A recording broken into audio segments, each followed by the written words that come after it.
Chapter 381. The living must move on. The first light of dawn hit the black forbidden sea, creating a black halo in the mists on the surface. Up above was a deep blue sky, and a Dharma ship flying off into it. Xu Qing watched the Dharma ship until it disappeared over the horizon. Huang Yan had never acclimated to emperor-receiving prefecture, so it made sense that he was leaving. Xu Qing would respect his decision, and hope that both he and second elder sister would find happiness in South Phoenix. "I wish you well in everything," he murmured. Turning, he left the port and went back to the Seven Blood Eyes headquarters. It was time to pay respects to Master Sixth. He'd intended to go the day before, only to be taken by arch-immortal Plumdark to the demon snake skeleton in the land of good fortune. As he ascended the stairs leading up the mountain headquarters of the sect, the wind blew through the trees, causing the leaves to rustle. Xu Qing felt very calm at heart. Even at dawn, there were a lot of disciples out working on early morning cultivation. It was possible to hear the sound of chanting.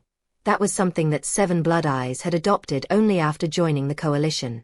The disciples were cultivating their hearts. Xu Qing had been informed about this new custom at the banquet the previous night. Cultivation of the heart was something Master Seventh had suggested, as a way to begin transforming the sect as a whole. At first, many disciples found it strange. After all, the sect had previously focused on magical techniques, and had not bothered with any sort of spiritual cultivation. Upon pondering the matter, Xu Qing got the feeling that the timing of his master making this suggestion seemed to line up with the study of the experimental god body. Wrapped up in such thoughts, Xu Qing followed the winding staircase to the back of the mountain. Any disciples he encountered along the way were extremely respectful, and would clasp hands and bow, even from a great distance away. On the rear of the mountain was a bamboo forest, and a grave, in front of which was a random assortment of objects. Smoke spiraled up from incense sticks that had been placed there. Two middle-aged cultivators stood there silently. Xu Qing recognized them. They were apprentices of Master Sixth. When they noticed Xu Qing approaching, they turned and clasped hands. It wasn't possible for them to hide the emotion in their eyes. "Congratulations on becoming a swordsage, junior brother Xu." Xu Qing quietly returned their salute. "The two of us have been assigned a mission outside. Before leaving, we wanted to pay respects to Master AI. There's nothing stable in this world. It's hard to believe it's already been a year. We'll leave you alone, junior brother Xu. Farewell." Bowing again, Xu Qing said, "Please, elder brothers, have a safe journey." Looking somewhat melancholy, the two of them flew up into the air and left. According to the old saying, the dead are dead, the living must move on. Unfortunately, there are always times when the heart has trouble finding calm. As Xu Qing sat down in front of Master Sixth's grave, he took out 2 jars of alcohol. After putting one down in front of the grave, he took a drink from the other. He didn't talk. He just drank. The wind blew through the trees. There were no clouds in the sky, just light. It grew brighter and brighter, filling the world. 2 hours later, Xu Qing stood up. "Master Sixth, the next time I come back, I'll bring some torchlight heads along with the alcohol." With that, Xu Qing bowed deeply to the grave, and prayed that all would be well going forward. Turning, he left the rear part of the mountain. However, he didn't leave the headquarters. His plan was to go see his master. It had been a long time since he had a good talk, and there were things to discuss. For instance, the changes to the Ghost Emperor Mountain in his Sea of Consciousness, or the things he had learned from the Swordsage Grand Elder about plants and vegetation being the path to godhood. As he walked the mountain path, he sent a voice message to Master Seventh asking if he could come pay a visit. Master Seventh replied that he was in the building at the mountain summit. Xu Qing knew the place. As he started walking faster, his expression flickered and he looked toward one of the side paths on the mountain. A familiar voice had caught his ear. "You're lucky to have run into me, kiddo. Your sect Uncle Ding Xiaohai has a bad temper. You really think you can argue with him and come out on top? If I hadn't come along, he probably would have beaten you silly." From now on, you stick close to me, okay? In response to Ding Shui, a somewhat bashful voice responded, Sure, I'll do everything you say, Sectant Ding. A moment later, Xu Qing caught sight of Ding Shui. Her hair was in a ponytail and she seemed quite heroic with her ancient sword strapped to her back. She looked like someone from the senior generation as she walked along with a boy of about 10 years of age. The boy was very clean and tidy, especially his face. He was nodding politely in response to Ding Shui. However, as soon as he noticed Xu Qing, his expression flickered. He looked afraid, even terrified. He suddenly stopped in place, instinctively shrank back, and half hid behind Ding Shui. Ding Shui looked surprised, but then she noticed Xu Qing. Eyes lighting up, she gently pushed the boy away from her and hurried over to Xu Qing. What had been an air of heroism that surrounded her was now just pure joy. Eyes glittering, she said, Big bro Xu Qing, I was just planning to go looking for you. When you got back yesterday, I was in seclusion. Look. I'm about to open my 60th Dharma aperture. Soon I'll have 2 life flames. And I haven't forgotten about studying plants and vegetation. In fact, I'm working even harder at that. What are you doing here on the mountain, big bro Xu Qing? Xu Qing smiled. He was actually surprised at her fast progress.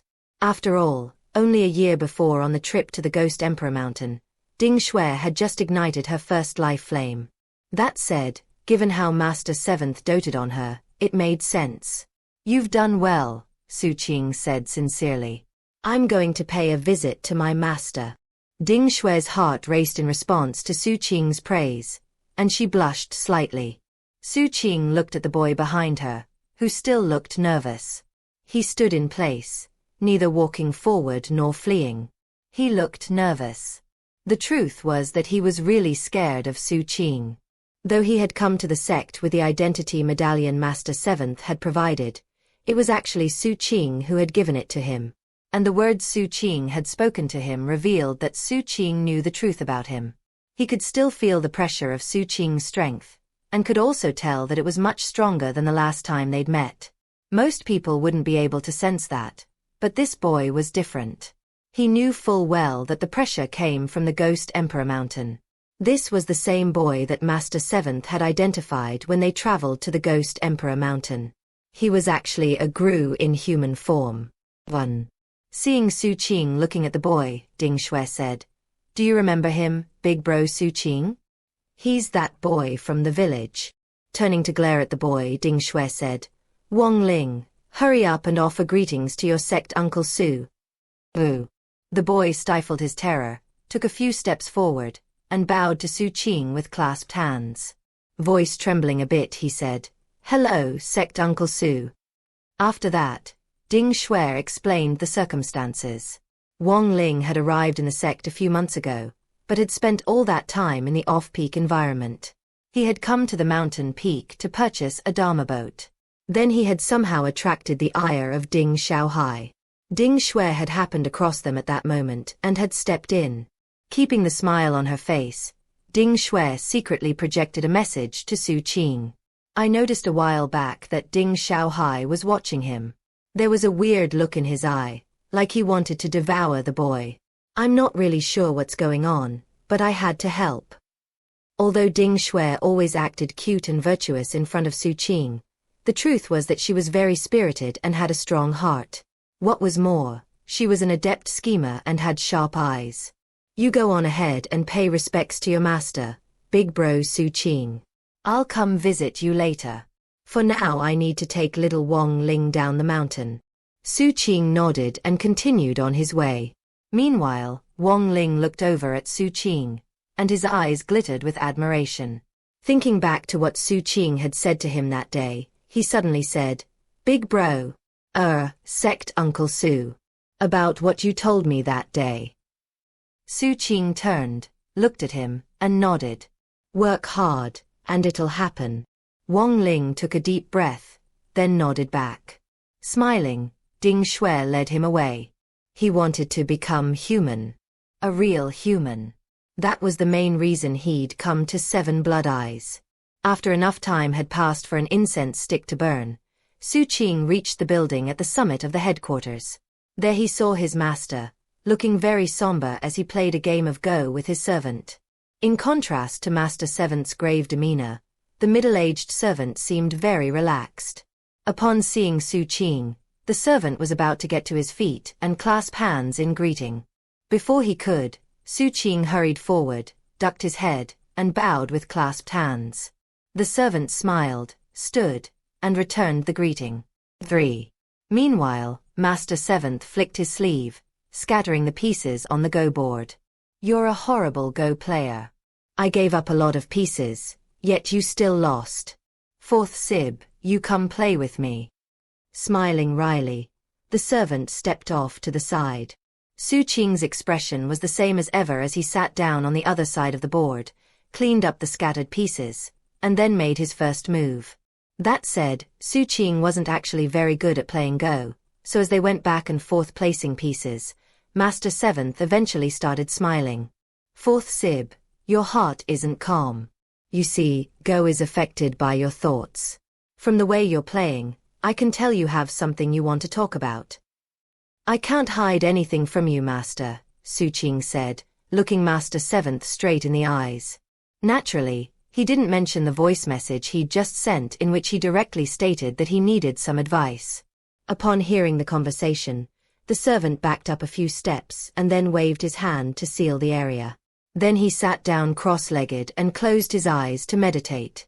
What is it? Master Seventh said, picking up a game piece and fiddling with it.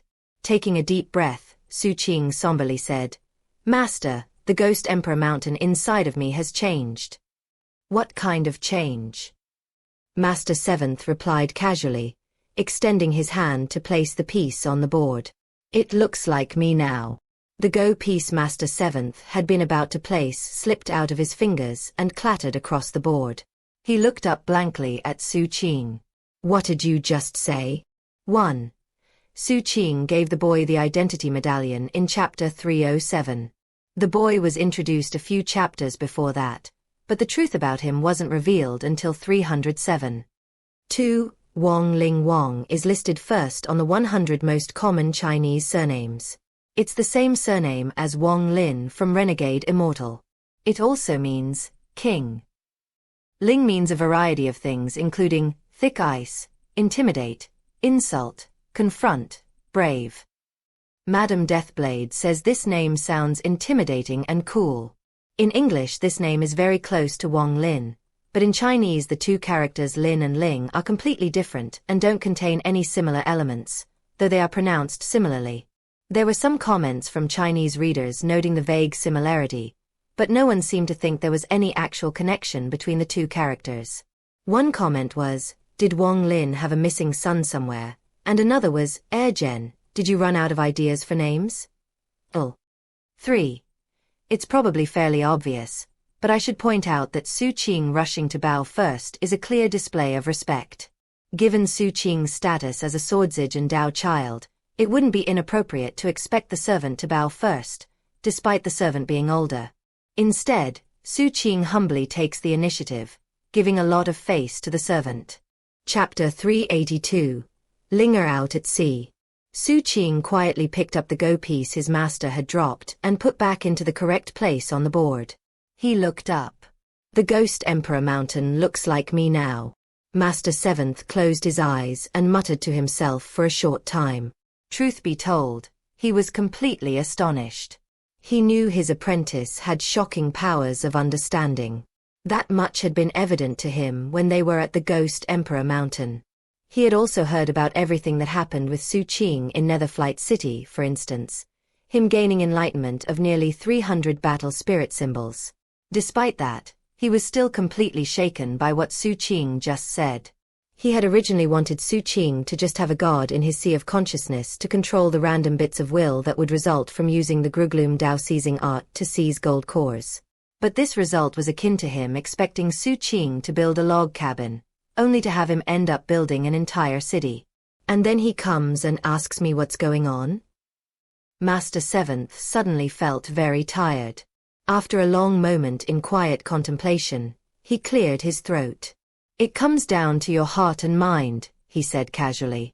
They're very strong, and thus, that exerts an influence on what is essentially an addition to yourself. Because of that, you have increased control. That's why it's changed. You don't need to worry about it. Think of it in terms of levels. The first level is just getting that thing inside of you. The next level is building it up and turning it into your own personal object. That said, you still have to work hard. You can't get complacent. After all, this first step is the simplest. From ancient times until now, there have been a lot of almighty individuals who did similar things. They also were able to visualize but not personalize. Thus, they got possessed. Their Tao was taken away. This whole thing is a very difficult process, and for you, it might be a fantasy to think it would actually happen. And that's because the Ghost Emperor actually isn't complete. His Tao was never fully realized. Therefore, you would actually have to give the Ghost Emperor Mountain another external item to make it complete. Only in that manner. Master, Xu Qing interrupted. The mountain has a staff now. That's an external item, right? It looks like the supreme beginning netherflight pillar. Master Seventh's jaw dropped as he was assailed by massive waves of astonishment. Xu Qing suddenly felt nervous. A long moment passed. Fourth Sib, Master Seventh said in a hoarse voice. You have a very bad habit. Next time, explain the whole situation up front. Xu Qing blinked a few times and then nodded. Are there any other changes? Master Seventh asked impatiently. No. Xu Qing replied. He hesitated. Oh, by the way, Master, I get the feeling that under the right circumstances I could get the Ghost Emperor Mountain to do something. I'm not at that point yet, though. Master, what should I do? Master Seventh stood, his eyes glittering as he closely examined Xu Qing. At this point, he wasn't just astonished. He was absolutely flabbergasted. Could this kid possibly be the reincarnation of the Ghost Emperor? There's no way. He's not from Emperor-receiving prefecture. He was born in South Phoenix, so he doesn't have any Ghost Emperor blood in him. I confirmed that already. Can a person's powers of understanding really be pushed to this extent? What kind of an apprentice did I take in? Or is it that he has an innate human ability related to enlightenment? Noting Xu Qing's hesitant expression, Master Seventh cleared his throat again.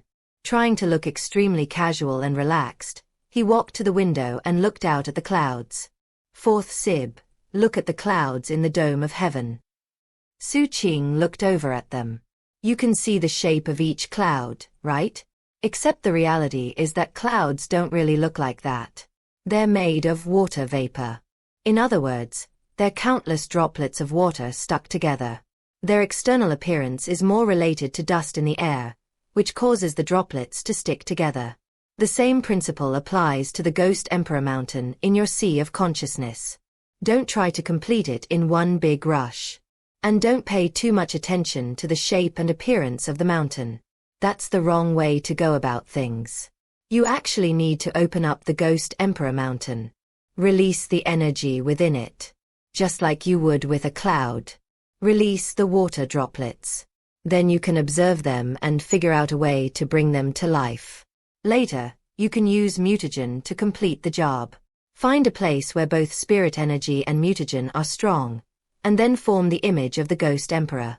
Also, I suggest you try to change what that image looks like. Anything will do, as long as it's not you. That way people won't recognize it, and will assume it's just some sort of divine ability. Xu Qing was already reeling. His master's words had made everything very clear. Looking out at the clouds, he realized that he understood it all. He had achieved sudden understanding. His thoughts were clear. His eyes suddenly glittered with enlightenment and admiration. It was like the ringing of a bell. He stood and bowed at the waist with clasped hands. His attitude and expression caused Master Seventh to suddenly feel a lot better. Laughing heartily, he sat back down and picked up another game piece. Xu Qing happily sat back down as well, and they started playing again. Then Xu Qing asked his second question. which was about how godliness related to plants and vegetation. The question caused Master Seventh's eyes to gleam. After thinking for a moment, he gave his answer. Spirit plants adapted quickly to the arrival of the broken face of the god.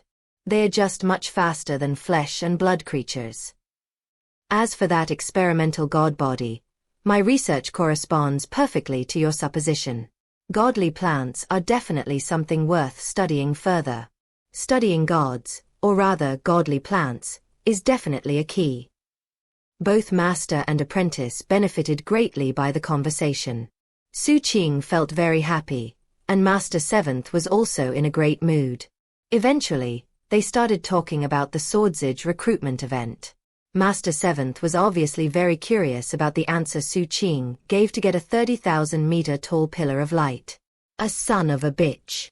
Master Seventh roared with laughter, and his eyes overflowed with admiration when he looked at Xu Qing. I just wonder what eldest brother said to get only 1 meter, Xu Qing said, sounding puzzled. You don't need to guess about that, Master Seventh said. He definitely did some reckless bootlicking. Except, even ordinary bootlicking shouldn't have resulted in a 1-meter light. His lip curled up in disgust. Based on how well I know him, I bet he called the Grand Emperor a god. Taking your 30,000-meter beam of light into consideration, that means your eldest brother essentially insulted the Grand Emperor. Xu Qing blinked a few times. It seemed highly likely that Master Seventh was correct. In 3 months, you'll head to Xianxia County, where the coalition has a subsidiary sect. The capital city there is the core of the entire county. The 8-sect coalition is an apex power in emperor-receiving prefecture, but considering the county as a whole, it doesn't count for much. As usual, you'll need to rely on your own talent to make a name for yourself there. Though the subsidiary sect there doesn't have a very high standing, they'll be able to take care of you. Because of that, the Patriarch and I have come up with a plan. You'll be heading to the county capital with a delegation. You'll be temporarily assigned to the subsidiary sect there, with a Patriarch-level figure overseeing everything. As for which one it will be, that hasn't been decided yet. The Peak Lord of the 5th Peak will be going as well. Both coalition swordsages are from 7 Blood Eyes this time, and we need to handle the details of getting our level of control over the spell formations and teleportation portals there. Xu Qing nodded. The captain had talked a bit about what was to come, but hadn't been privy to many details. Now Xu Qing had a better understanding of what would happen. Also, Master Seventh said, picking up a go piece. After thinking for a moment, he continued, I got some information. The capital city of Xianxia County is actually the manifestation of a high-tier taboo treasure. High-tier? Xu Qing asked, his eyes narrowing. Taboo treasures are divided into levels, Master Seventh said coolly. In Emperor-receiving prefecture, all taboo treasures are low-tier. As you can imagine, low-tier treasures are far less dangerous than the high-tier variety. That said, their function and operation are basically the same. If you go to the capital without an understanding of the principles governing the operation of taboo treasures, you'll have an automatic weakness. Remember this, 4th Sib. Even the smallest details can have a dramatic effect on your future. Don't be careless. You must plan carefully in advance to prevent others from seeing your most powerful hidden assets. Preparation is the key to being truly, truly deceptive. And that's also how you can launch fatal blows when it really counts. Don't ever forget the true spirit of the 7th peak. Xu Qing nodded gravely. Considering you have 3 months before you leave, don't spend time dawdling in the sect. I want you to go to the 7 Blood Eyes taboo treasure and serve as the treasure custodian there. That'll give you a good chance to see how the taboo treasure works. That way, when you get to the county capital, understanding of taboo treasures won't be a weakness for you. By the way, given how close you are to your eldest brother, I don't think I need to remind you to keep an eye on him. Yes, sir, Xu Qing said respectfully. He stood. I also need to offer you a warning. During your time as the treasure custodian, do not use the taboo treasure to look at the broken face of the god. Similarly, do not use it to look at the sun or moon. No one in Emperor Receiving Prefecture is powerful enough to do that. Also, do not look into the depths of any of the forbidden grounds. That said, feel free to look at the Forbidden Sea or any of the forbidden regions, though don't let your gaze linger too long. Xu Qing was slightly confused about those instructions, and figured they must have something to do with the structure of the taboo treasure. Don't overthink it, Master Seventh said. You'll understand in due time. With that, he placed a piece on the board and smiled.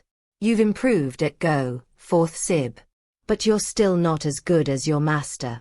Xu Qing looked at the board and plastered a look of admiration onto his face. You're as formidable as ever, Master. Master Seventh laughed heartily. Far away from Emperor Receiving Prefecture, somewhere on the Forbidden Sea, a green-skinned, long-fanged ghost soared through the clouds. It was 3,000 meters tall, with red eyes and scales covering its body. It was also wrapped up in chains, and it howled as it sped along. Wherever it passed, massive waves rolled out on the water below. Two people stood atop the ghost's head. One was an old man wearing a gray robe. His back was a bit hunched, and he had age spots on his face. His skin was sallow, and he looked sickly and weak. Next to him was a young woman in a white gown. She looked to be about 16 or 17, and was flawlessly beautiful in a simple and pure way. She was as fair as fine jade, and glowed like a fine pearl. At the same time, there was something childish about her. There was innocence in her eyes, and a complete lack of impurity. They were like clear waters that would cause anyone who looked into them to feel tender affection. The old man was currently giving some hard advice to the young woman, who looked impatient and didn't want to listen. Papa, I still want to go to Emperor Receiving Prefecture. The innkeeper from Plank Spring Way cleared his throat and decided to change tactics. I never said we couldn't go there, silly girl. But we need to go to the county capital first. You have to accept the legacy there. After that we can go to Emperor Receiving Prefecture. That way Sue. Your big bro Xu Qing will like you even more when he sees you. After all, once you accept that legacy, you'll become very powerful. Really? Linga said, looking stunned. The idea of big bro Xu Qing liking her even more got her heart racing. Of course, the innkeeper said, thumping his chest. Papa would never trick you. Linga looked at him suspiciously. Then she turned and looked in the direction of Emperor Receiving Prefecture. A moment later, she nodded. The innkeeper breathed a secret sigh of relief. Silly girl. Papa has severed all outside connections for your sake. All because I'm worried about people tracking you down. I absolutely, positively cannot allow you to go to Emperor Receiving Prefecture. And I have to keep you away from that little bastard. I broke my own heart for your sake, little girl.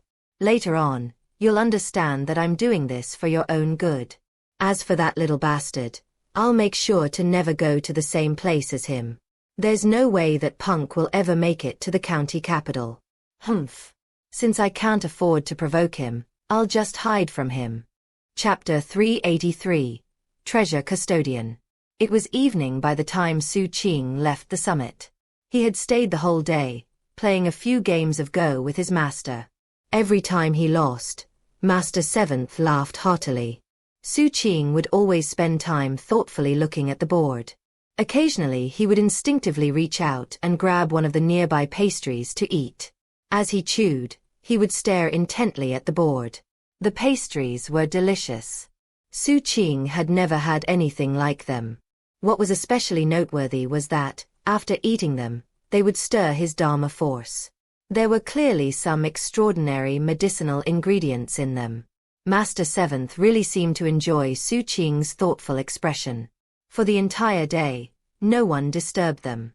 When the servant came for the 9th time with more pastries, Xu Qing ate one and then sighed. Master, I forfeit. He stood, a look of admiration on his face as he clasped hands and bowed to Master Seventh. Master Seventh looked very pleased. Looking outside at how dark it was getting, Xu Qing bid farewell and left. Master Seventh watched him go, then looked at the tray of pastries off to the side. He ate 9 trays, the servant said. Master Seventh sighed. AI. The older I get, the more I enjoy spending time with the young ones. Sadly, if you directly invite them, they don't want to come. The pastries were a good idea. Going forward, let's make sure to have lots of them on hand. I bet that'll get them coming around all the time. Chuckling, Master Seventh looked in the direction of South Phoenix. He sighed. Second Sib and Huang Yen went back to South Phoenix. I could hardly bear to see her go. But I suppose it's a good thing. Nothing bad will happen to her there. Besides, with her in South Phoenix, her elder and junior brothers will have a safe haven if they run into trouble in that area. Given Big Sib's personality, you never know when he'll gnaw his way into a big catastrophe.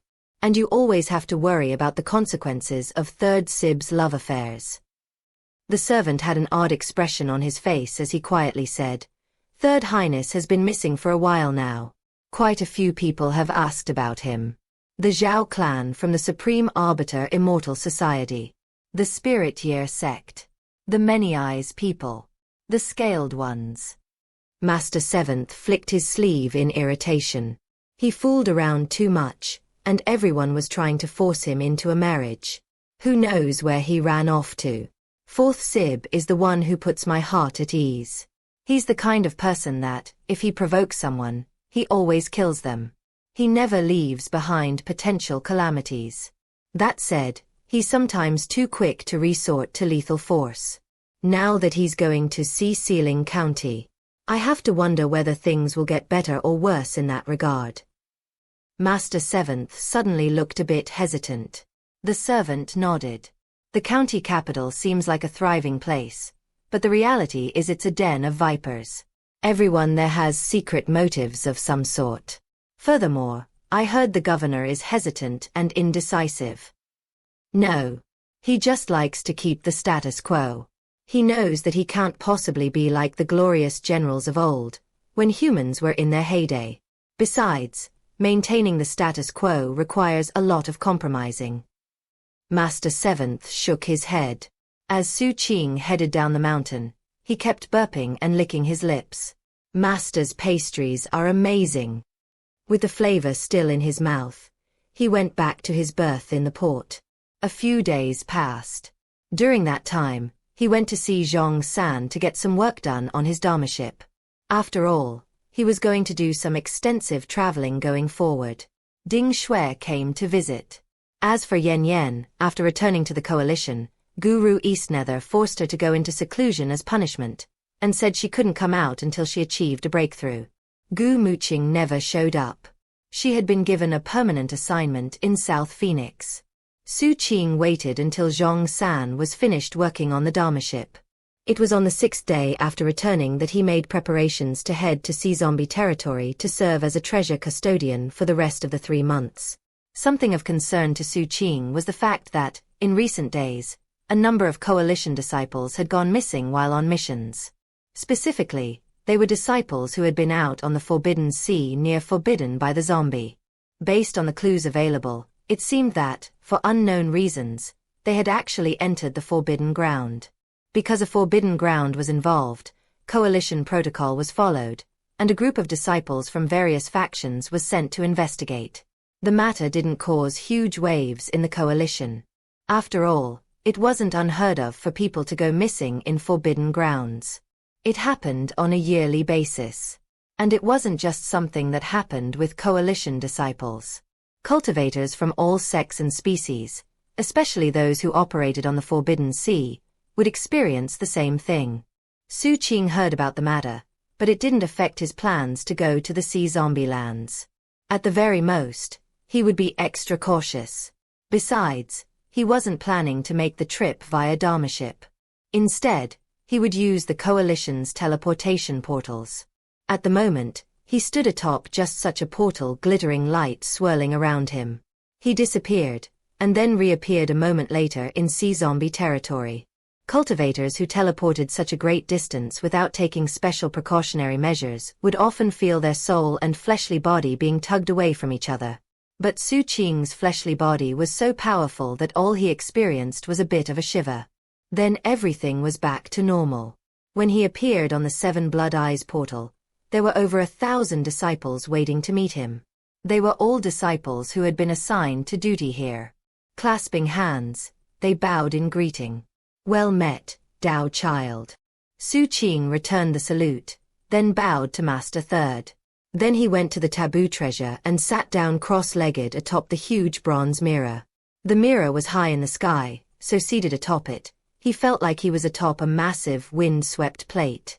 Looking down, he saw the forbidden sea, like ink beneath him. It stretched as far as the eye could see. Taking a deep breath, he closed his eyes and sent his divine will into the taboo treasure. Almost instantly, a shocking divine will responded, sweeping over him, completely lacking any emotion. After confirming his identity, the divine will created a defensive shield around him. Then a cold voice spoke into his mind. "Spirit automaton blood eyes, awaiting your command." Xu Qing's eyes glittered. With the mirror's divine will covering him, it almost felt like his body didn't exist. His senses were gone. By sending divine will out, it was almost like he had become a soul body. "What are my options?" Xu Qing transmitted. "First, you can choose soul fusion. You can combine with me, in which state you will be indestructible as long as I exist. Second, you can observe anything that exists within range. Third, you can create a treasure custodian projection in any location that you can see. It will last for 1 hour, and will have the same capabilities as your true form. Fourth, you can target any individual living being with the power of capital punishment. However, you'll need approval from a total of 3 treasure custodians to do so." Now Xu Qing understood why his master had prohibited him from looking at certain areas. After some thought, he chose to start with the soul fusion option. He sent out his divine will, and his soul seemed to scatter. Then it felt like he had a new body. Specifically, it was the bronze mirror. He had completely fused with it, making the two of them one. He suddenly felt like his field of view had expanded in an unprecedented way. It was now possible to see much farther than he could with his own eyes. From where he was located, he could see north to Emperor Receiving Prefecture, south to South Phoenix, east to the Deep Sea, and west to Forbidden by the Zombie. It was possible to see anything within those bounds. It was unsettling at first, but Xu Qing quickly settled his thoughts. The first place he chose to focus his gaze was the scavenger base camp. Specifically, he looked at the adjoining Forbidden region, where Sergeant Thunder's grave was located. The huge mirror thrummed as it shifted to face South Phoenix. A moment later, the familiar scavenger base camp became clear in front of him. It was just as dirty and dilapidated as before. Xu Qing even saw his house, which had long since been taken over by someone else. Given how much time had passed, the slaughter Xu Qing had carried out there had long since become little more than an old story that many people didn't even believe. Xu Qing shifted his gaze to the Forbidden region. There he found Sergeant Thunder's grave, which was still in good condition. There weren't many rules that scavengers followed. But one thing they all did was respect the graves of other scavengers. They wouldn't touch them, much less deface or destroy them. After all, every scavenger hoped that they might one day have someone to bury them. Eventually, Xu Qing sighed and was about to retract his gaze. But then something occurred to him. Master said not to look at forbidden grounds. But forbidden regions aren't forbidden grounds. His divine will stirred, and then his gaze shifted again, passing the temple complex and heading into the depths of the forbidden region. What he saw was a big shock. In the deepest part of the forbidden region there was a huge chasm. And at the bottom of the chasm was the indistinct figure of a woman, bowing in front of a large zither. Xu Qing had never seen this woman before. However, he had seen the boots she wore. They were the same boots worn by Sergeant Thunder's beloved partner when they heard the singing. 3. The zither was mottled with age and half decayed. The strings were playing of their own accord, and singing also echoed out from it. The music filled the chasm, covering the countless corpses there that also prostrated to the zither. Mutagen poured out of the corpses, but if you looked closely, It was obvious that its real source was the zither. After looking at the scene briefly, Xu Qing retracted his gaze. Shortly after, he looked in the direction of the Violet Lands. His vision swam, and then he was looking at the graveyard, and one specific grave with fresh flowers gathered in front of it. It was Grandmaster Bai's grave. The flowers looked like they must have been placed there just the day before, as they weren't wilting at all. All of a sudden, Xu Qing felt like he could see Grandmaster Bai himself, surrounded by flowers. Xu Qing looked at the grave for a long time. Eventually, two familiar people appeared. It was a young man and woman, and they were none other than Chen Fuan and Tingyu. They approached the grave, replaced the flowers with fresher flowers, and then left the graveyard. Xu Qing watched them go. One thing of note was that inside of Chen Feiyuan was a ghost-faced gyroscope, spinning endlessly and drawing his energy and blood into a whirlpool that emanated terrifying pressure. Seeing that, Xu Qing thought back to what Chen Feiyuan had told him about the blood of the sovereign kingdom of Violet and Cyan, and the innate abilities it contained. He now had a magical treasure that was part of him. For Xu Qing retracted his gaze and looked in another direction. This time, he looked toward the Forbidden Sea. Master Seventh had warned him not to focus his gaze there for too long, so he merely took a short look. As he did, he spotted Huang Yan and second elder sister, who had only just left the coalition. They both rested on the deck of the Dharma ship, where Huang Yan looked excited as he gave her a leg massage. Xu Qing smiled. He was just about to look away, when Huang Yan suddenly looked suspiciously up into the sky. Xu Qing's smile froze in place, and his eyes widened in shock. He can sense me. 1. As was emphasized in Chapter 39, most scavengers die without being buried. Having someone to bury them is considered a big honor. 2. There are a couple of traditional Chinese instruments often translated as zither. Guzheng and guqin are two of the most common that I know about. In this case, it's a guzheng, which is the larger type. Usually it's rested on a stand, with the musician sitting behind it. This image will give you a good idea of what it looks like and how large it usually is in relation to a person. 3. Sergeant Thunder and Xu Qing encountered the singing in Chapter 16. 4. Chen Feiyuan explained about his special situation in Chapter 210. Chapter 384. No staring.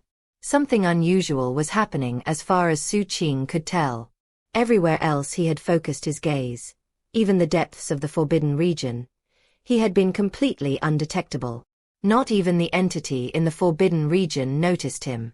After all, he was currently fused with the taboo treasure. Put precisely, he wasn't looking at things, rather, the mirror was. Taboo treasures were reserve powers for great sects, and were terrifyingly powerful. That was why not even Grus in forbidden regions could sense them, much less ordinary people. During the time he had spent looking around, he hadn't encountered any anomalies. Except for Huang Yan. Huang Yan was there on the Dharma ship, looking up into the sky. He blinked a few times, then cleared his throat and suddenly appeared to be checking out the scenery. Then, behaving just as naturally as before, he continued with second elder sister's leg massage. His behavior seemed very suspicious to Xu Qing, so he retracted his gaze.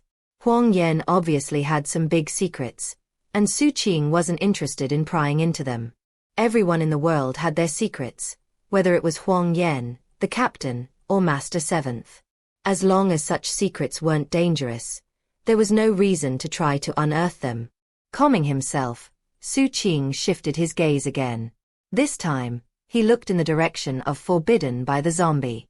It was a unique place, and it was different from Forbidden by the Phoenix. Both were forbidden grounds. But one was above the surface, the other was beneath it. As for Forbidden by the Zombie, the water above it was covered with black mist that made it impossible to see if there were islands on the water. Regardless, the mutagen was incomparably strong. Because of Forbidden by the Zombie, the surrounding seawater was often plagued with spirits of the dead and corpses. Gruish phenomena were common there. For the most part, no seagoing vessels would get anywhere close to Forbidden by the Zombie. At the most, they might come to the sea zombie ancestral land. Xu Qing didn't look into the depths of forbidden by the zombie, but he did scan the borders. Then he looked in the direction of the revered ancient mainland.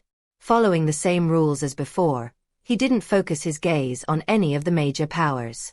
If he did look at them, and was noticed, it would lead to misgivings and possible catastrophe. He now realized more than ever why his master had warned him to be careful in how he used the taboo treasure. If he looked at something he wasn't supposed to see, he could very well end up dying a violent death. For example, when scanning the Forbidden Sea, he had sensed terrifying fluctuations coming from certain underwater areas.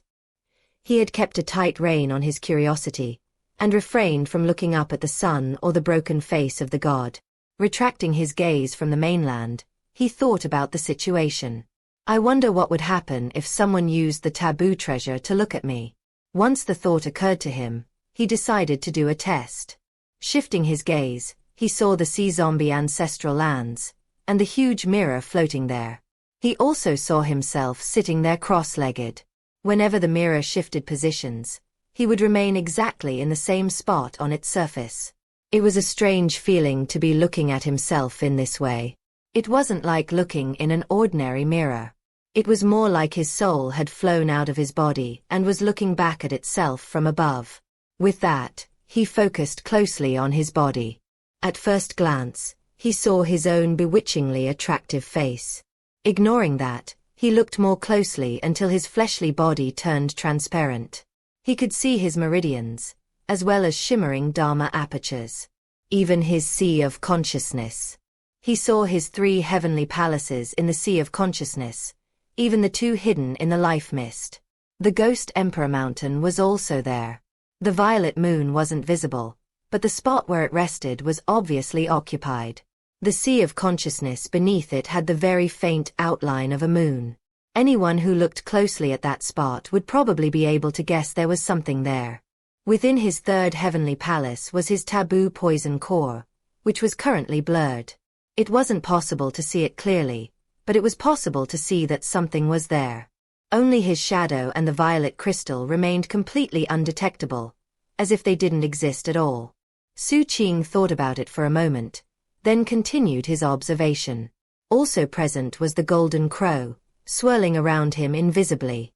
What was more, his sea of consciousness had the incomplete image of a sword in it.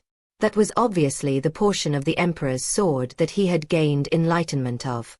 Having seen all that, Xu Qing mulled the situation over and then tried to use his shadow to cover up some of those things. He didn't feel comfortable revealing so much about himself. With the view he had via the bronze mirror, it was the perfect time to make some adjustments. Using the powers of his shadow, he started by covering up the heavenly palaces in the life mist. After concealing them, not even the powers of the bronze mirror enabled him to see them. Next, he used the shadow to create a screen to cover the Ghost Emperor Mountain. A moment later, it vanished from view. Though the violet moon and the taboo poison core weren't clearly visible, it was possible to deduce that they existed.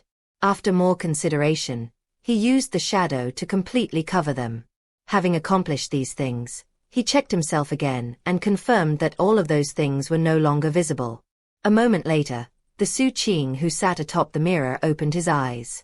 So that's what a taboo treasure can do, he murmured. He could tell that his master was right. He needed some time to get used to how taboo treasures worked.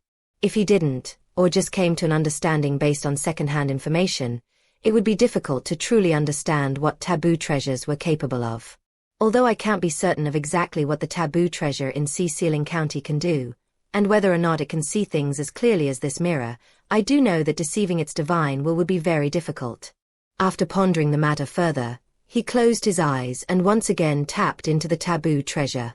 Before long, a month had passed. During that time, Xu Qing spent time every day working with the taboo treasure. On many occasions, he examined himself and made various adjustments until he was completely happy with what he saw. At this point, he was confident that when he went to the county capital, the divine will of the taboo treasure's spirit automaton there would not be able to reveal any of his secrets. It would only see what he wanted it to see. Another benefit was that, given his familiarity with the taboo treasure's divine will, He could now easily tell if he was being scanned with divine will from a person or a magical treasure. Furthermore, he now realized why taboo treasures would form mutagen. The truth was that taboo treasures were so powerful that they would automatically gather massive amounts of spirit power from their surroundings. Spirit power contained mutagen, and therefore, it was only natural that taboo treasures would accumulate mutagen. It was difficult to extrude, and once it passed a certain limit, the taboo treasure would become a crippled treasure. That was why the great sects and species wouldn't use taboo treasures very often, or for sustained periods of time. That was also why taboo treasures generally had two states. One was the fully powered-up state, and the other was the state designed for general daily use. The first was the most dangerous of the two. In most situations, even just the latter could be used to fend off ordinary enemy invasions or attacks. That said, the weaker of the two states also came with a period of instability on the part of the treasure. Each treasure was different, and one had to be familiar with it to use it properly. After coming to understand those things, Xu Qing became more familiar with the work of a treasure custodian. He focused his gaze on more and more locations, always making sure to avoid the areas he'd been told to avoid. Despite his caution, it was impossible to avoid some dangerous situations. On one occasion when observing the deep sea, he spotted a massive ghost city full of grooves. It was almost like a world unto itself. He once saw a six-legged giant wielding a massive trident on the seafloor, pulsing with shocking godliness. The giant seemed almost like it was on patrol, and caused huge waves to roll out on the surface of the water above. He saw the sea lizard patriarch, and realized how every scale on his massive frame radiated shocking might. The patriarch swam through the water like an enormous dragon, boundlessly mighty. He also saw eyes growing on the seafloor. Many of them. On most occasions, those eyes were closed, but sometimes they opened. When they did, they created huge whirlpools on the surface, and massive waves. The Forbidden Sea was a place full of danger and the unknown.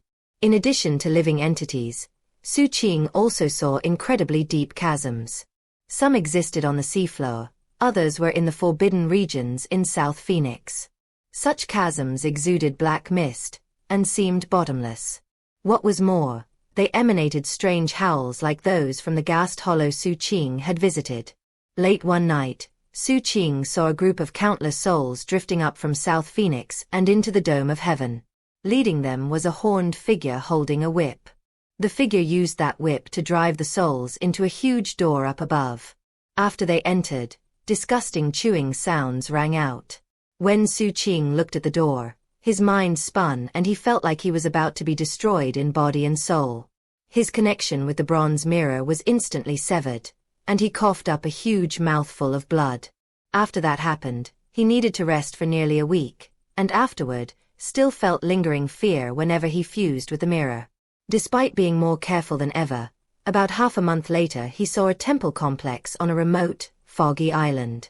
It wasn't a supreme vastness Daoist temple complex.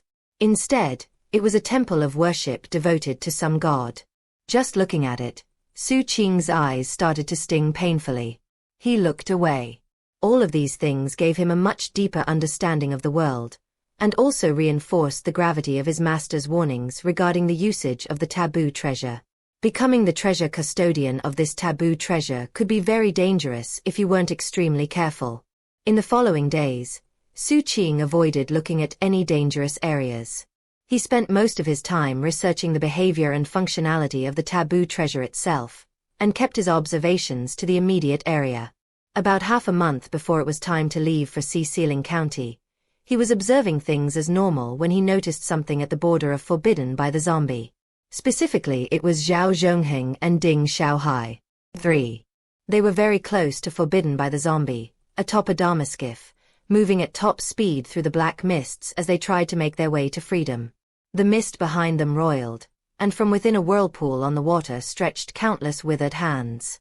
There was also a host of black hair stretching out to entangle them. They were clearly heading right for a major crisis. 1. The undersea ghost cities were previously mentioned in chapters 79 and 246. 2. The sea lizard patriarch first appeared in chapter 93 and was also mentioned in chapters 165 and 306. 3. Xiao Zhongheng last mentioned in chapter 301. Although he's been mentioned a few other times in passing, the last time he was on screen was in chapter 168. Chapter 385. Emperor Zombie is dead.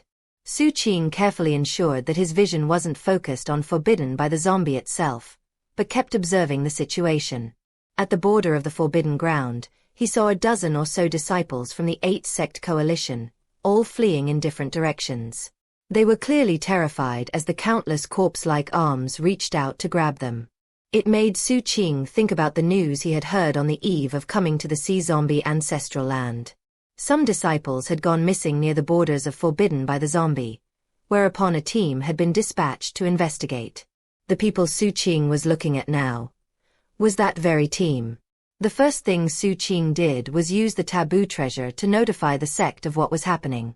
As he did, something happened with Xiao Zhongheng and Ding Xiaohai. The masses of hair behind them surged, growing more numerous as they closed in on the two disciples. As they were just about to be overwhelmed, a vicious gleam appeared in Ding Xiaohai's eyes, and he suddenly launched a palm strike at Xiao Zhongheng. Both disciples were in Foundation establishment, but Ding Xiaohai was at the impressive 2-flame level. Xiao Zhongheng was still a few Dharma apertures away from the 2-flame level, so despite the fact that he had been fully on guard, there was no way he could evade the attack. When it hit him, blood sprayed out of his mouth.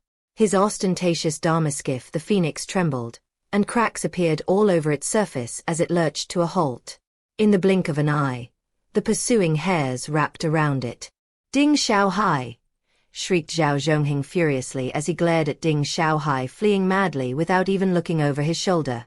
Given that his Dharma skiff was completely entangled by the hair, Xiao Zhongheng had no choice but to jump off of it. Unfortunately, once he was off his Dharma skiff, he was a lot slower. More hair shot up from the water toward him, along with a host of corpse-like arms. In that moment of deadly crisis and despair, Xiao Zhongheng howled and whipped out a life-saving item his grandfather had given him. Unfortunately, it wasn't very effective given the surroundings. Though it cut open a path to freedom, he didn't get very far before the hair and arms were closing in again on him. Off in the distance, Ding Xiaohai was barely visible. Xiao Zhongheng had attracted all the grus, thus giving Ding Xiaohai his opportunity to escape. Though he heard Xiao Zhongheng's screams, he completely ignored them. This wasn't the first time he had left a fellow disciple to die for his own benefit. As long as he came out on top, he didn't care about anyone. Sheltered idiots like you always boss me around in the sect. Who do you think Ding Xiaohai is, huh? So what if you have an impressive grandpa? That won't do you any good here. Morons like you never live long in this world. You're destined to be killed. At least this way you'll have accomplished something valuable in life. Me staying alive is the most important thing. Ding Xiaohai accelerated through the mists. Sadly for him, there were many things Ding Xiaohai didn't know. For example, he had no idea what the 7 Blood Eyes taboo treasure was capable of. Furthermore, he had no clue that Xu Qing was using that taboo treasure to watch what was happening. Truth be told, Xu Qing didn't have a strong opinion about what was happening. If he was in Ding Xiaohai's position, he might do something similar if it meant saving his own life. That said, if he was in Xiao Zhongheng's position, he would react similarly. But when it came down to these two specific people, the one he liked the least was Ding Xiaohai. Furthermore, he could clearly see the despair on Xiao Zhongheng's face. After a moment of thought, Xu Qing communicated to the spirit automaton with divine will. Create a projected body for me. Put it there. The moment his divine will sent the message, the bronze mirror thrummed. Bright light flickered, and one of the taboo treasure's eyes opened. A blinding beam of light shot out from the mirror, piercing all the way to the border of forbidden by the zombie, through the mists, right to Xiao Zhongheng. To Xiao Zhongheng's utter incredulity, countless light motes appeared in front of him, quickly converging into Xu Qing. Xu Qing, he said, his eyes growing wide with delight. Help me, Xu Qing. Help me. A host of hands had already grabbed onto Zhao Zhongheng, and black hair was wrapping around him. He'd already been dragged halfway down to the water. This was Xu Qing's first time appearing as a clone projected by the mirror. However, he could sense that, though he was only illusory, the clone was roughly as strong as his true form, at least fundamentally speaking. He didn't have his shadow, the Ghost Emperor Mountain, Taboo Poison Core, Violet Moon, or his bag of holding. But he did have 3 illusory heavenly palaces, making him as strong as an ordinary 3-palace cultivator. Seems the clone projection isn't a perfect copy. With that, he pushed out with his right hand. The black seawater rose up, creating huge waves that rolled toward Zhao Zhongheng. Wherever they passed, the corpse-like hands collapsed, and the hair shattered. Although this level of battle prowess was not the same as his true form, the cultivation base of a 3-palace cultivator was nothing to scoff at. As long as he didn't enter forbidden by the zombie, then he wouldn't have any trouble dealing with grooves like this. As the tsunami power rolled out, Zhao Zhongheng was freed. Then Xu Qing made a grasping gesture toward his Dharma skiff. The hair wrapped around it snapped. Seeing all this, Zhao Zhongheng felt like he had just barely survived a huge catastrophe. He was deeply shocked. Although he had known that Xu Qing was strong, he simply couldn't wrap his mind around the fact that Xu Qing had shown up today to save him. Given how close he had come to dying, his emotions were anything but settled. "Xu, get out of here," Xu Qing interrupted. "I'm going to go check on the other coalition disciples." Zhao Zhongheng's Dharma skiff landed in the water below. Zhao Zhongheng nodded, his eyes full of gratitude. Stepping onto his Dharma skiff, he prepared to leave. That was when Xu Qing flicked his sleeve, causing a burst of power to land on Zhao Zhongheng's Dharma skiff. It trembled and, bolstered by Xu Qing's blessing, sped away from forbidden by the zombie.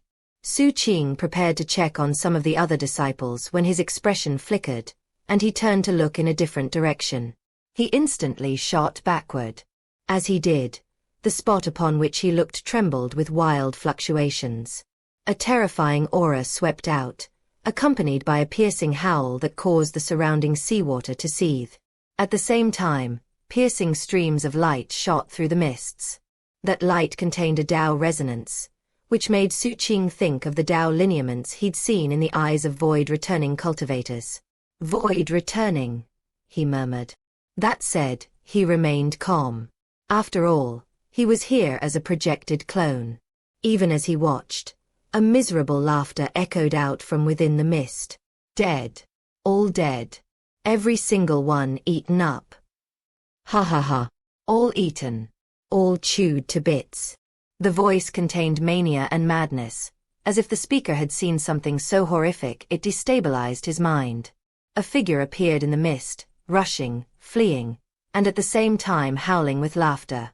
He was definitely not human. He was a non-human covered with rotting scales and half his head missing. His body seemed on the verge of collapse, and he pulsed with astonishing mutagen. As he moved, waves surged beneath him. Eventually, he slammed into one of the waves, and when he came out the other side, he seemed unable to keep his internal injuries stable. A great spray of blood emerged from his mouth, and then he threw his head back and wailed in grief. The mere sight caused Xu Qing's pupils to constrict. What was more, just the pressure radiating off of this non-human cultivator was so intense that his clone was about to collapse. Right then, though, the wailing non-human cultivator turned and looked right at him. Then it reached out and made a grasping gesture. Xu Qing's collapsing clone shot through the air toward the non-human, who then grabbed him. A clone. "They're dead. All dead." The non-human devolved into laughter. Xu Qing remained calm as his clone crumbled. He knew it wouldn't take long for the clone to be completely destroyed. The entire time, he just quietly studied this mutagen-racked non-human. The raving non-human suddenly pulled Xu Qing right up to him, until their faces were almost touching. "Did you see?" Xu Qing shook his head. "In that case, I'll show you. Then you can go tell everyone that Hiss awake, and the Emperor of Forbidden by the zombie is dead." His words caused Xu Qing's expression to flicker. Before he could say anything, the non-human smashed his forehead into Xu Qing's face. When they made contact, memories flooded into Xu Qing's mind. He saw the central region of Forbidden by the Zombie, deep on the seafloor. Normally it would be completely dark, but apparently the non-human was able to see in that environment, as the seafloor was very clear. Further down, he could see a huge bronze door. It was impossible to say how long it had existed, but it was covered with the vestiges of time. It was plain and ancient in appearance. In front of the door knelt a massive figure. It appeared to be made of countless zombies formed together into a huge composite zombie. Each of those zombies emanated a terrifying aura, and they combined in this giant to make something even more terrifying. What was more, the giant had a crown made of violet bones, which emanated terrifying fluctuations. It was obviously a precious treasure of some sort. Xu Qing could barely look at the giant zombie, and that was the sensation he got from the void returning non-human, not his own eyes. The bronze door slowly opened, and a massive golden arm reached out from inside. It had a golden hand, golden bones, and apparently, even golden blood. And it also had 7 fingers, as well as curved bony spikes sticking out like claws. The hand stretched toward the giant. The giant trembled, but didn't dare to move out of the way or even look up. The huge hand stabbed into the giant, wrenching this way and that, causing the smaller zombies to shift and fall. Finally, the huge hand pulled a lump of black flesh out from within, which emanated intensely powerful fluctuations of godliness. The hand held the flesh as it pulled back inside the ancient door. Then chewing sounds echoed out from inside. The giant formed from countless zombies seemed to have lost its soul. It fell, and its body collapsed. Zombies drifted left and right, rotting as they formed a pile of corpses. The vision stopped there. Xu Qing's clone crumbled, transforming into countless motes of light that disappeared into the seething mist. The non-human remained behind, laughing bitterly as the mist surrounded him. Then chewing sounds echoed out for a time before silence once again filled the area. Chapter 386. The Eagle Spreads His Wings. In the sea zombie lands, on the bronze mirror, Xu Qing opened his eyes. Power surged through him that could dry up rivers and drain seas, and his organs twinged with intense pain. Sweet blood sprayed out of his mouth, splashing onto the mirror and turning into rivulets that ran down its surface. Xu Qing looked up and was visibly shaken. That giant composite zombie was the Emperor of Forbidden by the Zombie, and it was devoured by the entity in that bronze door. Xu Qing thought back to that golden arm stretching out of the door, and the godly sensation that surrounded it, making it seem to him like he couldn't even look at it. Even now, his heart raced with astonishment. What was more, he knew that the vision came from the memories of the non-human cultivator. He hadn't even seen it directly. That meant that whatever he had seen had already occurred. Despite that, his clone had literally exploded, and even his true form ended up injured. It went without saying that whoever that arm belonged to was an extremely high-level entity. He didn't have to sit around guessing what he had witnessed. It was another god. He couldn't help but wonder exactly how many gods there were in existence. It took a long moment before Xu Qing calmed himself. Then he used the taboo treasure to contact his master and explain everything that just happened. After he submitted the report, bells tolled in the 8-sect coalition, urgently calling the patriarch-level figures to a Senate meeting to discuss the matter. Xu Qing had no idea what the coalition would do about the situation. However, he did receive orders from Master Seventh not to cast his vision any deeper into the forbidden ground, but at the same time, to keep a close eye on its periphery. He also said that if Xu Qing noticed anything particularly unusual, he should retract his vision immediately. Xu Qing could tell from his master's tone of voice how serious the situation was, so he immediately voiced his acceptance of the orders. As his wounds healed, he used 7 Blood Eyes taboo treasure to keep close watch on the border of Forbidden by the Zombie.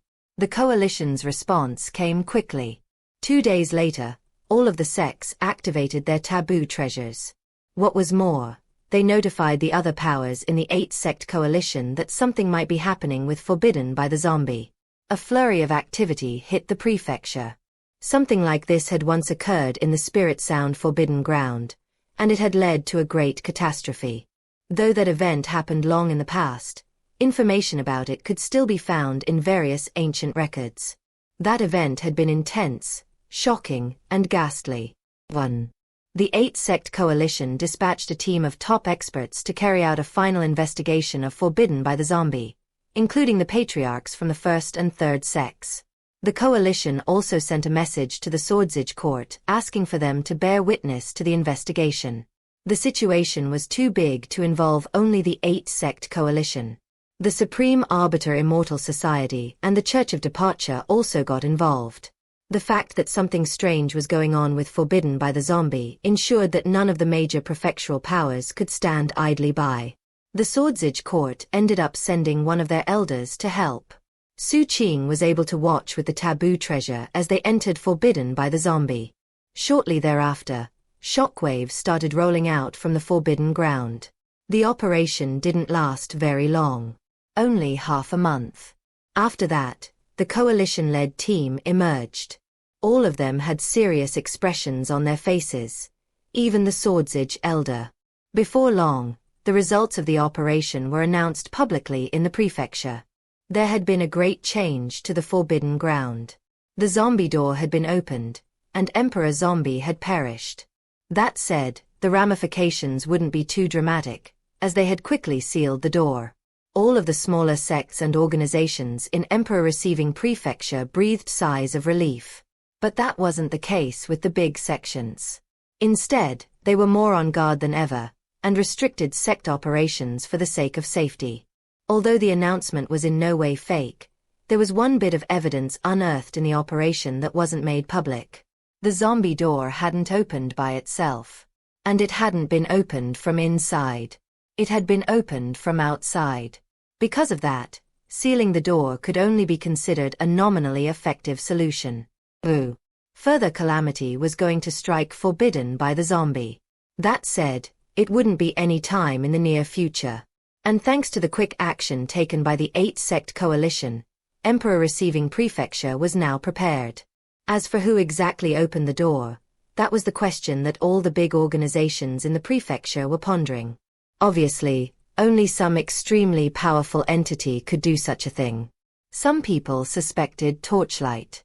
However, various clues seemed to indicate they weren't involved. Instead, it was some other terrifying organization. All of these things happened in half a month. As the figurative storm clouds gathered, Xu Qing finished his 3-month stint as a treasure custodian. Thanks to what happened with Forbidden by the Zombie, the 8-sect coalition was more ready for action than ever. However, they maintained a calm face, and kept their anxiety hidden. After all, there was other important business to handle. For instance, it was time for a changing of the guard in the subsidiary sect in the county capital. By the time Xu Qing returned to the coalition, the final roster for the trip had already been compiled. Arch-Immortal Plumdark would be leading the delegation to the capital. She would be overseeing the subsidiary sect for the next 10 years. Meanwhile, the Peak Lord of Seven Blood Eyes' Fifth Peak would be the new sect leader of the subsidiary sect. Her term would also last for 10 years. 3. In addition to that, chosen from all of the sects were being sent along for training purposes. That included Huang Ikuan and Huang Lingfei from the Dark Serenity sect, as well as Sima Ru from the House of Gru Hunters, who had failed to become a Swordsage in the recruitment event. 4. At the request of the Peak Lord of Seven Blood Eyes' First Peak, Wu Jianwu's name was added to the list. Apparently, he wasn't very pleased with that particular apprentice of his, and wanted him far, far away where he would be out of sight, out of mind. In addition to them, there were a few dozen disciples from various sects, some in Foundation establishment but most in Gold Core. Many were people Xu Qing had never seen before. After the roster was finalized, on the 3rd day after Xu Qing returned, a huge flying ship rose up into the air over the 8-sect coalition. It didn't immediately take flight. It just hovered in the air as disciples from the various sects flew up and boarded. Arch-Immortal Plumdark was leading the expedition, yet she wasn't anywhere to be seen. Xu Qing stood on the deck looking out at heaven and earth. In his hand was a sealing stamp. That was the treasure the patriarch had promised to give him before he left. 5. As he fiddled with the stamp, he heard someone sighing. Do you know how rough it's been not being able to eat for 3 months, little Qing? Going forward, I don't even want to think about anything from the Dark Serenity sect. That was rough. Too rough. Thank goodness my cultivation base is as high as it is. The captain trudged up, followed by Wu Jianwu, whose facial expression made it seem like he had just barely survived a huge disaster. Xu Qing hadn't seen either of them in 3 months. Both seemed to have lost a lot of weight. That said, Wu Jianwu's cultivation base has progressed. He was now close to the 4-flame level, a cultivation speed that was surprising to Xu Qing. Considering what he had gone through in the demon snake pocket realm, it made sense. After all, that place was generally used by the sect to help disciples open Dharma apertures. It seemed that Wu Jianwu had actually turned misfortune into a blessing. A thought suddenly occurred to Xu Qing. Did Arch-Immortal Plumdark do this on purpose? 3 months without being able to speak a line of poetry. 100 days of unspeakable torment. Wu Jianwu clasped his hands behind his back, looked out at heaven and earth, and let loose a rueful sigh. One day my sovereignty will be undisputed, then those who insult me will be executed. The moment the words left his mouth, a cold snort echoed out, and Wu Jianwu's face fell. Trembling, he plastered a fawning expression on his face. The captain did the same thing, and also instinctually edged closer to Xu Qing. Arch-Immortal Plumdark had arrived. She was joined by Master Fifth from 7 Blood Eyes, who respectfully floated a pace behind. Arch-Immortal Plumdark's plum-colored gown made her seem like a blooming bauhinia flower. Touching down onto the deck of the ship, she smiled at Xu Qing but didn't say anything. Together with Master Fifth, she walked toward the cabin. Master Fifth was not a male cultivator. She was an old woman. However, the Peak Lords in 7 Blood Eyes had always addressed her as Master. 6. On the way into the cabin, she flashed a smile at Xu Qing and the captain. Wu Jianwu shrank in on himself and breathed a sigh of relief. Meanwhile, the captain looked contemptuously at Wu Jianwu and said, "Look at you. Shaking in your boots. What are you scared of?" Glaring at the captain, Wu Jianwu said, "Thou feareth her so much you near fell apart. With every scrub I howled in my heart." Wu Jianwu's poetry was not exactly up to snuff. Apparently the 3 months without practice had resulted in him getting a bit rusty. Xu Qing eyed the two of them and sidled away to keep some distance. More and more people were arriving to board the ship. They looked excited, but at the same time, very wary. For most of the disciples, this would be the longest journey of their life. They had no idea what would happen on the way, and even less idea what the county capital would be like. Hearts filled with uncertainty, they couldn't help but eye Xu Qing and the captain respectfully. Xu Qing and the captain were going to be in a very different position than them. Most of the disciples were going to the subsidiary sect, while those two were going to accept an amazing new assignment. In reality, the disciples' main responsibility was to serve the sect's swordsage. And if they got into any trouble in the county capital, it would require swordsage intervention. Because of that, Xu Qing and the captain already had very different roles than before. There were always idiots in the world, but not so much in this group. Everyone knew what role they would have to play going forward. Before long, everyone was gathered. As all the cultivators below watched, the flying ship took over 100 people flying over the horizon. Down below, Master Seventh watched them go. "I hope everything goes well." "What, can't stand to see them leave?" asked Sir Bloodsmelter, who was standing next to Master Seventh. Master Seventh smiled. "It's a long journey. That said, it's good for young people to get experience. Besides, Emperor receiving prefecture isn't exactly going to be calm going forward. It'll be good for them to be away for a time." "Forbidden by the zombie," Sir Bloodsmelter murmured. His expression turned serious. Did the investigation turn up a name? There are quite a few clues pointing to the Holy Tide people from the Holy Tide region. The betrayers of humankind who left to form a new species and even started working for the Nightshades. The conquerors of the Holy Tide region, a people far more vicious than humans. 1.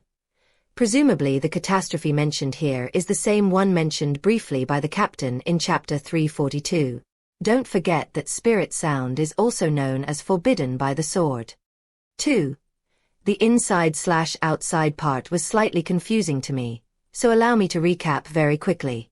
The arm came from inside the door. In other words, whoever opened it did it from the side of revered ancient/forbidden by the zombie/forbidden sea. 3. The Peak Lord of the Fifth Peak was actually seen on screen very briefly in chapter 152. 4. Huang Yikuan and Huang Lingfei were last seen together in chapter 279. Huang Yikuan also appeared briefly in chapter 350. Sima Ru first appeared in the story in chapter 239 and last appeared in chapter 359. 5. Sealing stamps are a ubiquitous item even in modern China. Virtually all official contracts in China, as well as government documents, need to be stamped with an official sealing stamp to make them official. Of course, they have a history going back thousands of years. Here's a very special gallery with some images. The first image is of a collection of stamps of various designs and sizes. The rest of the images are of a sealing stamp set gifted to me by Deathblade aka Alcohol Sword Immortal, the translator of Lord of All Realms here on Wuxia World. He's a good buddy of mine that lived in the same city as me in China. He gave the stamp to me as a goodbye gift when the Deathblade clan moved out of China and back to the US. 6. The Master title used by the Peak Lords could be translated a few different ways, but it's specifically a male title, which is why this point is being emphasized by the author. Chapter 387. Lady Five Fingers. The Supreme Arbiter Salvation Mountains stretched through Emperor Receiving Prefecture far into the north, where dark clouds covered the sky. As lightning crackled in the clouds, it made heaven and earth seem the same color. The atmosphere was oppressive, like a prison cell. All living beings were trapped in that prison cell, unable to escape, forced to simply sit in place and endure. Great fat drops of rain pounded the lands, creating water vapor that turned into mist, which spread out to envelop everything. A 9,000-meter flying ship flew through the storm at top speed. It moved at such great speed that it left behind sonic booms and thick contrails. From a distance, it looked almost like a mighty azure dragon flying through heaven. In fact, the flying ship was actually crafted to look like a dragon. It had two long whiskers coming out of the prow which rippled as the ship flew. Glittering light spread out in all directions, scanning the area constantly. Inside the ship, Xu Qing stood wearing a violet Daoist robe embroidered with gold. His hair was tied back with a white band trimmed in red. Gripping the rail with both hands, he looked out into the endless rain. Everything was hazy, almost like the formless mass that was said to exist before the creation of all things. It was a never-ending vast expanse. It was the type of scene that would cause one's heart to connect to the grandeur of heaven and earth. It made him think back to the bronze door he'd seen in Forbidden by the Zombie by means of the taboo treasure. Back then, he had glimpsed one of those entities that normally could not be looked upon. They were apparently born in another world, and viewed all other living beings as little more than food or nutrients. Any person would find them detestable. Xu Qing sighed and settled his thoughts. Half a month had passed since they left the 8-sect coalition. During that time, Xu Qing spent most of his time working on cultivation. When he wasn't doing that, he took in the view like he was doing right now. He felt strangely emotional being on such a long journey. He felt anticipation, melancholy, and a mix of confusion. The anticipation came because he would soon be able to see new lands and new people. It was a new phase of life.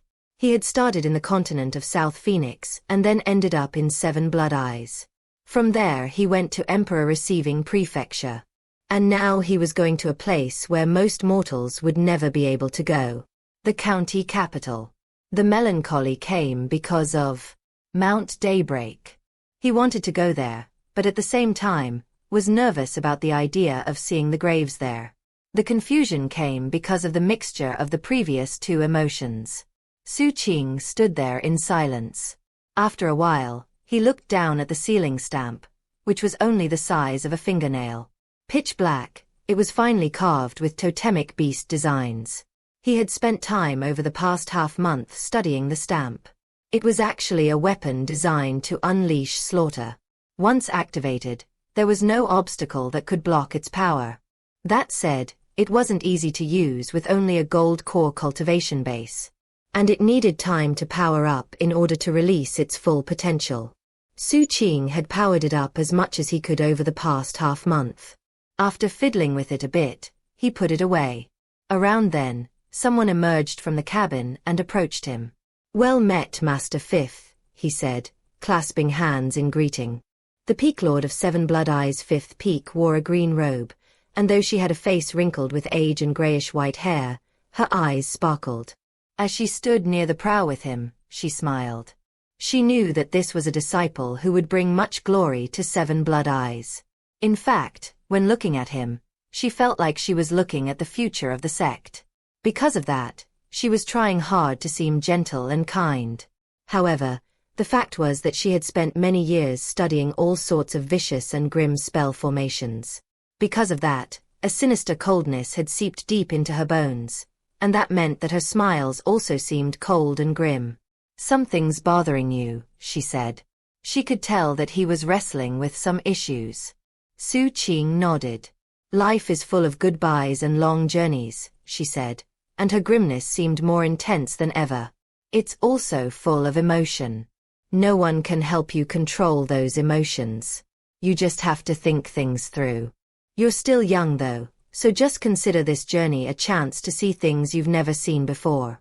Sealing County has 13 prefectures. Emperor Receiving Prefecture is the furthest to the south. We'll be going through 4 more prefectures on the way to the county capital. Each prefecture is different. Though humans make up the majority of the population everywhere, there are still a lot of non-humans here and there." "Thank you, Master Fifth," he said, clasping his hands in thanks. Then he quietly asked, "Master Fifth, is the trip really going to take 8 months?" "Yes. In fact, I came here to explain a bit about that. Along the way, we'll use 7 public teleportation portals. We'll pass along 3 strange highways and spend 3 months flying through desert terrain. Only then will we arrive at our destination. All told, it should take almost exactly 8 months. For safety purposes, the specific route is being kept secret, but it's fine for you to know some of the details." She clasped his shoulder. "Xu Qing, before we left, the Patriarch and your master told me to take good care of you. Once we get to the county capital, if there's anything you need, just say the word. Just remember that I'm not necessarily a good fighter, but I'm great with deadly formations." The grimness in her smile became even more readily apparent, and her voice seemed to drip with blood. Xu Qing wasn't surprised by that. That was just how things were in Seven Blood Eyes. Spell formations could be helpful or harmful, and obviously Master Fifth specialized in the vicious and deadly type. "Many thanks, Master Fifth," he said, clasping hands respectfully. As the storm pounded the world, a person in a woven rush raincoat stood next to a grave somewhere in the Supreme Arbiter Salvation Mountains. It was as if he didn't even notice the raindrops splashing down around him.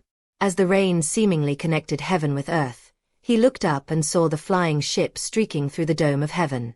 Beneath his wide conical hat, his eyes glittered with a bit of gold. That was a sign of godliness. Killing intent bubbled in his heart, yet like his aura, it didn't spread out around him. Not one single fluctuation of any type emanated from him. He seemed like a part of the environment, so much so that no one could possibly sense his presence. Looking down at the gravestone, he quietly said, "Yuna, my son, it won't be long before I can kill the person you most wanted to kill when you were alive.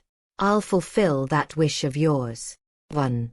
Though the rain flowed down the gravestone, making it difficult to read, the characters carved into it were still clear. "Here lies my beloved son Xianxia. There was no body in this grave. It was a cenotaph. Ooh. Eventually, the man in the woven rush raincoat started walking in the same direction as the flying ship. Time passed, slowly but surely. The flying ship flew over the everlasting immortal Profundity River, crossed the northern tundra, and beyond the borders of Emperor. Receiving Prefecture into Injustice Prefecture. Unlike Emperor Receiving Prefecture, Injustice Prefecture was landlocked and had no access to the sea. Because of that, it was hotter and less humid. In fact, cultivators from Emperor Receiving Prefecture who went there would often feel dehydrated. That said, after a period of acclimation, such feelings would go away. Injustice Prefecture was mountainous, and also was the home to more non-humans than Emperor Receiving Prefecture. Just as Master Fifth had said, Xu Qing saw a lot of things he'd never seen before.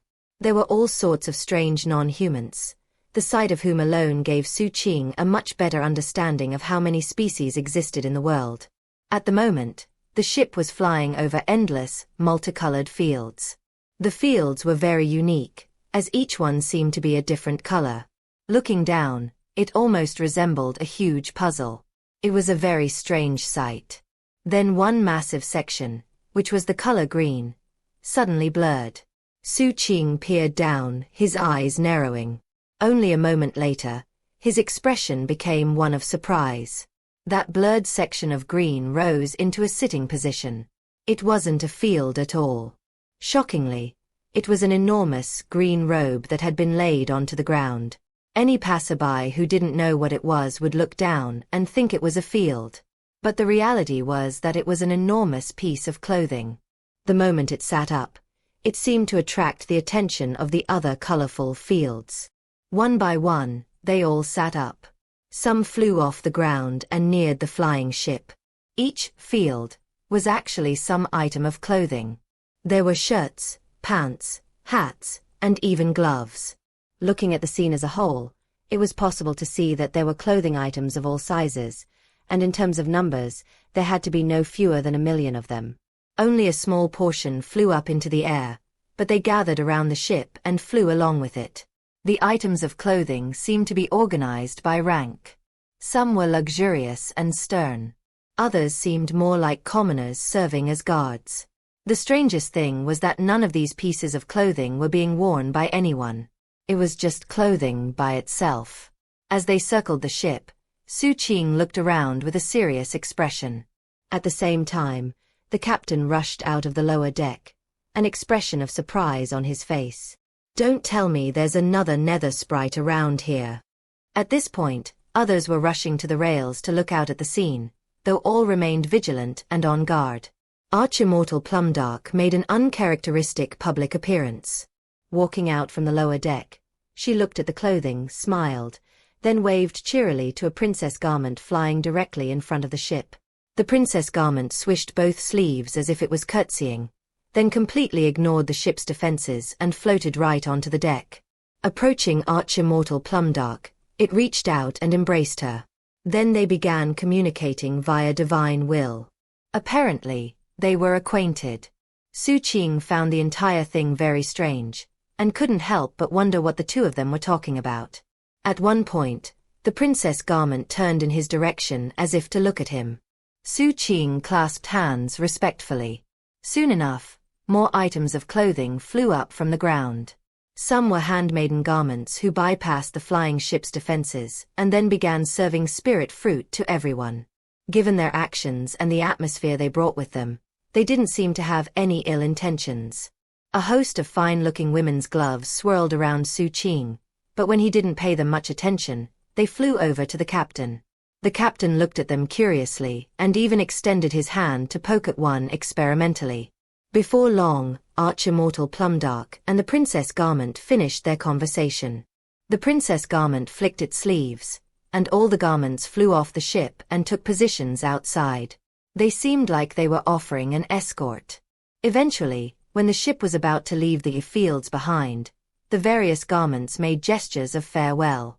When the ship left them behind, all the disciples aboard breathed sighs of relief. Master Fifth sighed. "The garment folk are one of the great powers in Injustice Prefecture. I never could have imagined that you would be acquainted with them, Arch-Immortal." Arch-Immortal Plumdark smiled faintly. I'm acquainted with their senior princess. We once went traveling together for training purposes. She kept trying to get me to wear her, but I always refused. Heart pounding, the captain placed his hand behind his back and asked, Senior W, what would happen if you wore it?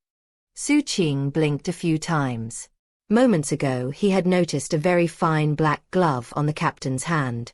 It was one of the gloves that had been swirling around him moments ago. Arch-Immortal Plumdark looked deeply at the captain. Once worn, an ancient covenant is enforced. That garment will be attached to whatever flesh it covers, and will own it for all time. The captain breathed a sigh of relief as he pulled his hand out from behind his back and looked at the glove. That's it. Well, that's not a big deal. Since this is a good friend of yours, Arch-Immortal Plumdark ma'am, I suppose I'll just let it free. With that, he dug his teeth into his wrist. As everyone on the ship watched with strange expressions, the captain ripped his hand off at the wrist. His expression didn't so much as flicker, as if this was something he did all the time. He then threw the severed hand over the railing and waved to it with his remaining hand. Bye-bye. If you have time, come find me and we can hang out. The glove, with hand inside, waved goodbye, looking a bit sad as the ship left it behind. Did you ever think you would see my own right hand waving goodbye to me? The captain said, sighing. Xu Qing didn't say anything in response. Neither did anyone else present. No one knew what to say.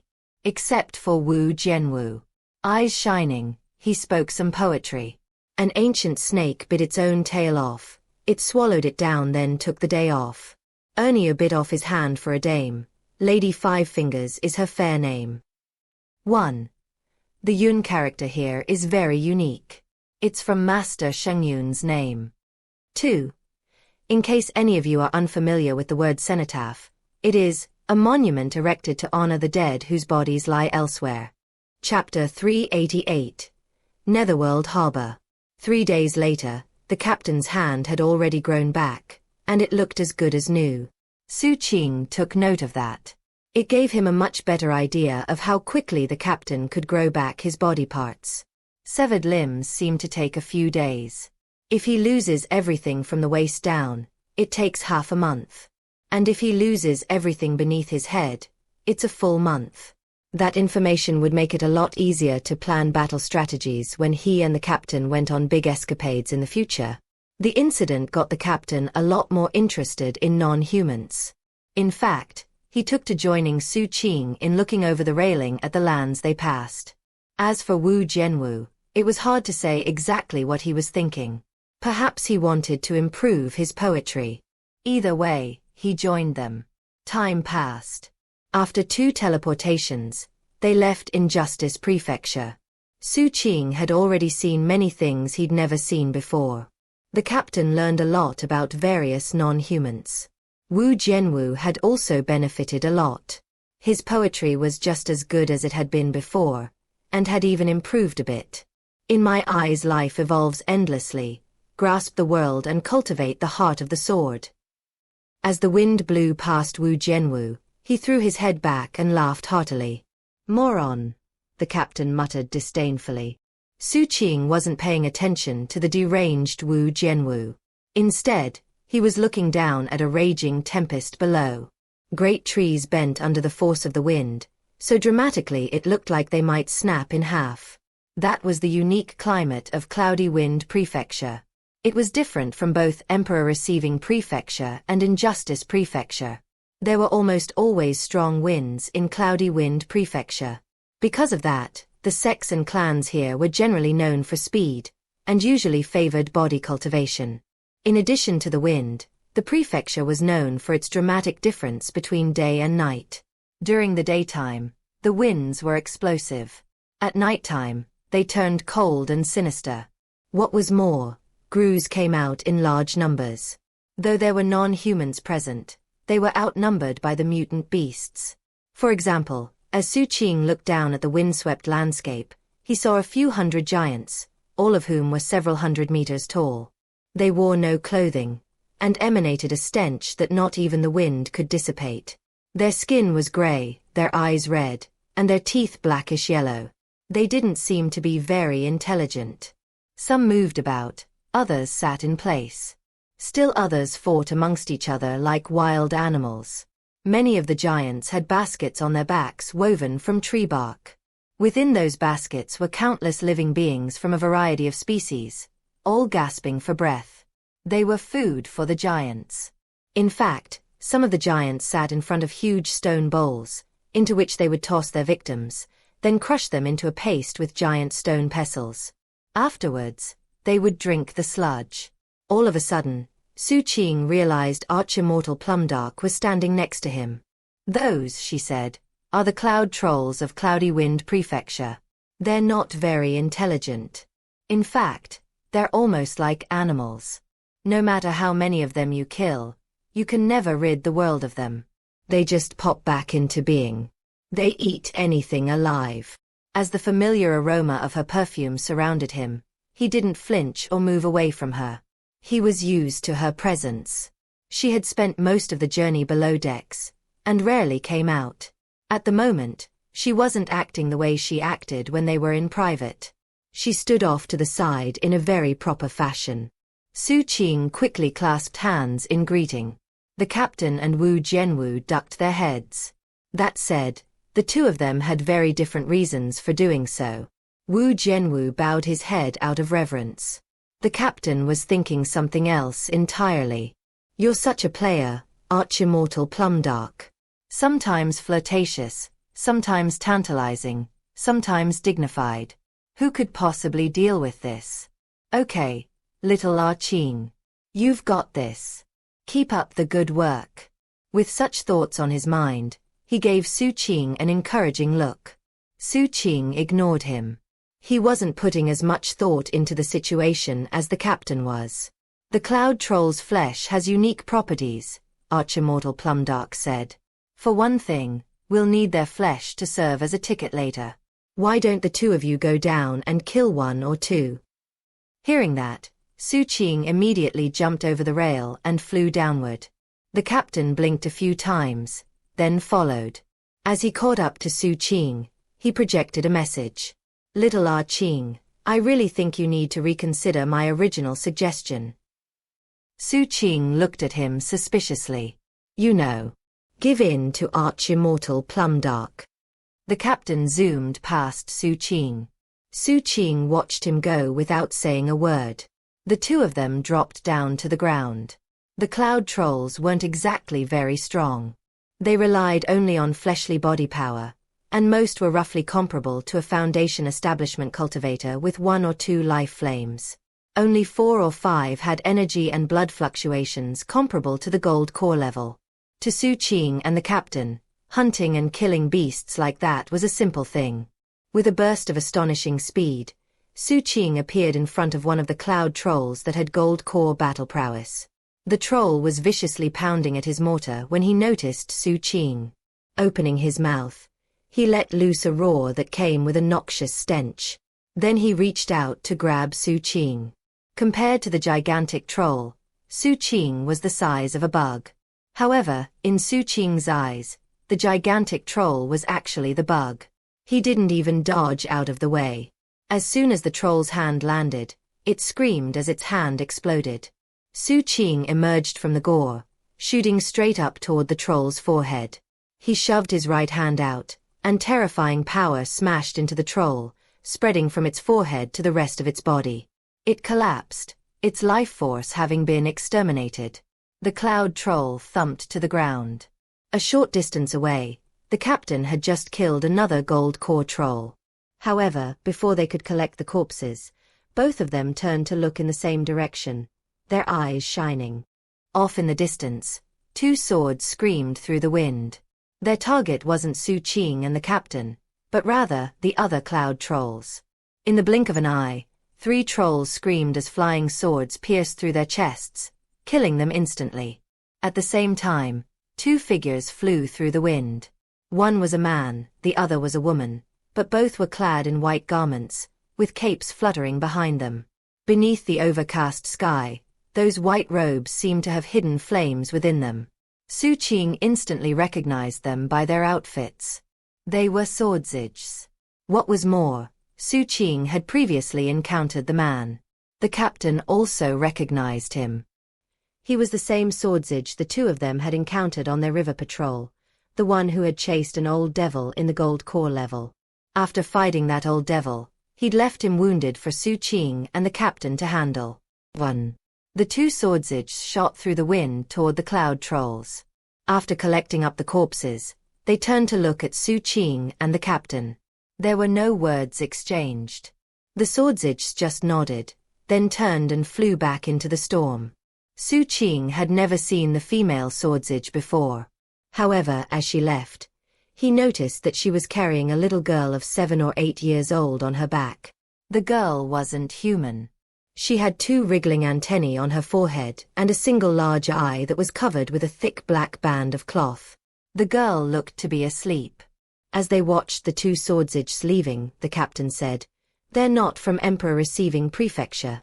Xu Qing had also come to the same conclusion. Back during the recruitment event, all of the swordsages from Emperor Receiving Prefecture had been in attendance, and these 2 had not been among them. "I guess they must be out on a mission," Xu Qing said, collecting up the cloud troll he'd killed.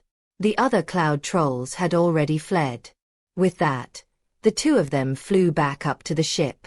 After they were back on board, the ship started moving through the storm again. One evening half a month later, they reached the first major travel hub on their trip through Cloudy Wind Prefecture. Xu Qing knew the general overview of their itinerary, but not the fine details. Only Arch-Immortal Plumdark and Master Fifth were privy to the entire plan. For safety's sake, the detailed itinerary was being kept secret. From up above, the travel hub looked like a big, chaotic city. There were many buildings of clay brick designed to provide shelter from the wind, as well as numerous cultivators from a variety of species. Prominent in the city were black-garbed figures with many earrings, and evil ghosts tattooed on their faces. Visiting cultivators were always leery of them, and avoided them as much as possible. This place is controlled by the Ghost Tattoo Sect, which is one of the major powers in Cloudy Wind Prefecture. They raise evil ghosts and have vile magical techniques. The information came from Arch-Immortal Plumdark, who projected her words solely into Xu Qing's mind. Upon hearing that, Xu Qing studied the black-garbed figures more closely. He could see faint fluctuations coming off of their facial tattoos which reminded him of the ghasts he had seen in the Ghast Hollow. Their arrival attracted the attention of cultivators below. However, when Arch-Immortal Plumdark disembarked, the city went silent. Her void-returning pressure caused the black-garbed cultivators to react with surprise. A few of the black-garbed cultivators approached to receive her formally, then led them to a tavern in the city. Once inside the tavern, Arch-Immortal Plumdark said, "Rest for the night. Tomorrow morning when the darkness of night transforms into the light of dawn, a ghost galleon will come here to Netherworld Harbor. The next leg of our trip will be taken on the ghost galleon.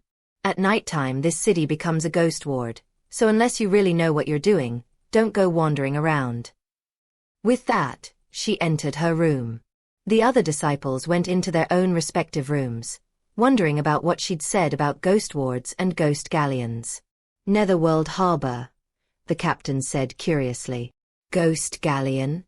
What are they?" Xu Qing shook his head. He wasn't as curious as the captain. That said, he was interested in the ghost ward Arch-Immortal Plumdark had mentioned. It made him think of the place he'd visited back in Forbidden by the Phoenix. Ooh. When night fell, as the wind whimpered outside, Xu Qing, who was seated cross-legged in meditation inside the tavern, opened his eyes. He could sense the aura changing outside. Yin and Yang were switching. Life and death were transposing. He wasn't unfamiliar with this sensation. Standing, he walked to the window. Cracking it open, he looked outside. The city looked completely different. Innumerable ghosts drifted in the street, vicious in appearance. It reminded him of countless ghosts haunting the night. There were all sorts of vendor stalls visible now, all of them containing items belonging to the dead. Off in the distance, in the very middle of the city, he saw a gigantic foot hovering in the air, bound with seemingly endless chains. The foot was green and seemed very sinister. When Xu Qing saw it, his eyes narrowed. He was getting the sensation that this green foot had the same origin as that monk's head he'd seen in the Forbidden by the Phoenix Ghost Ward. 3.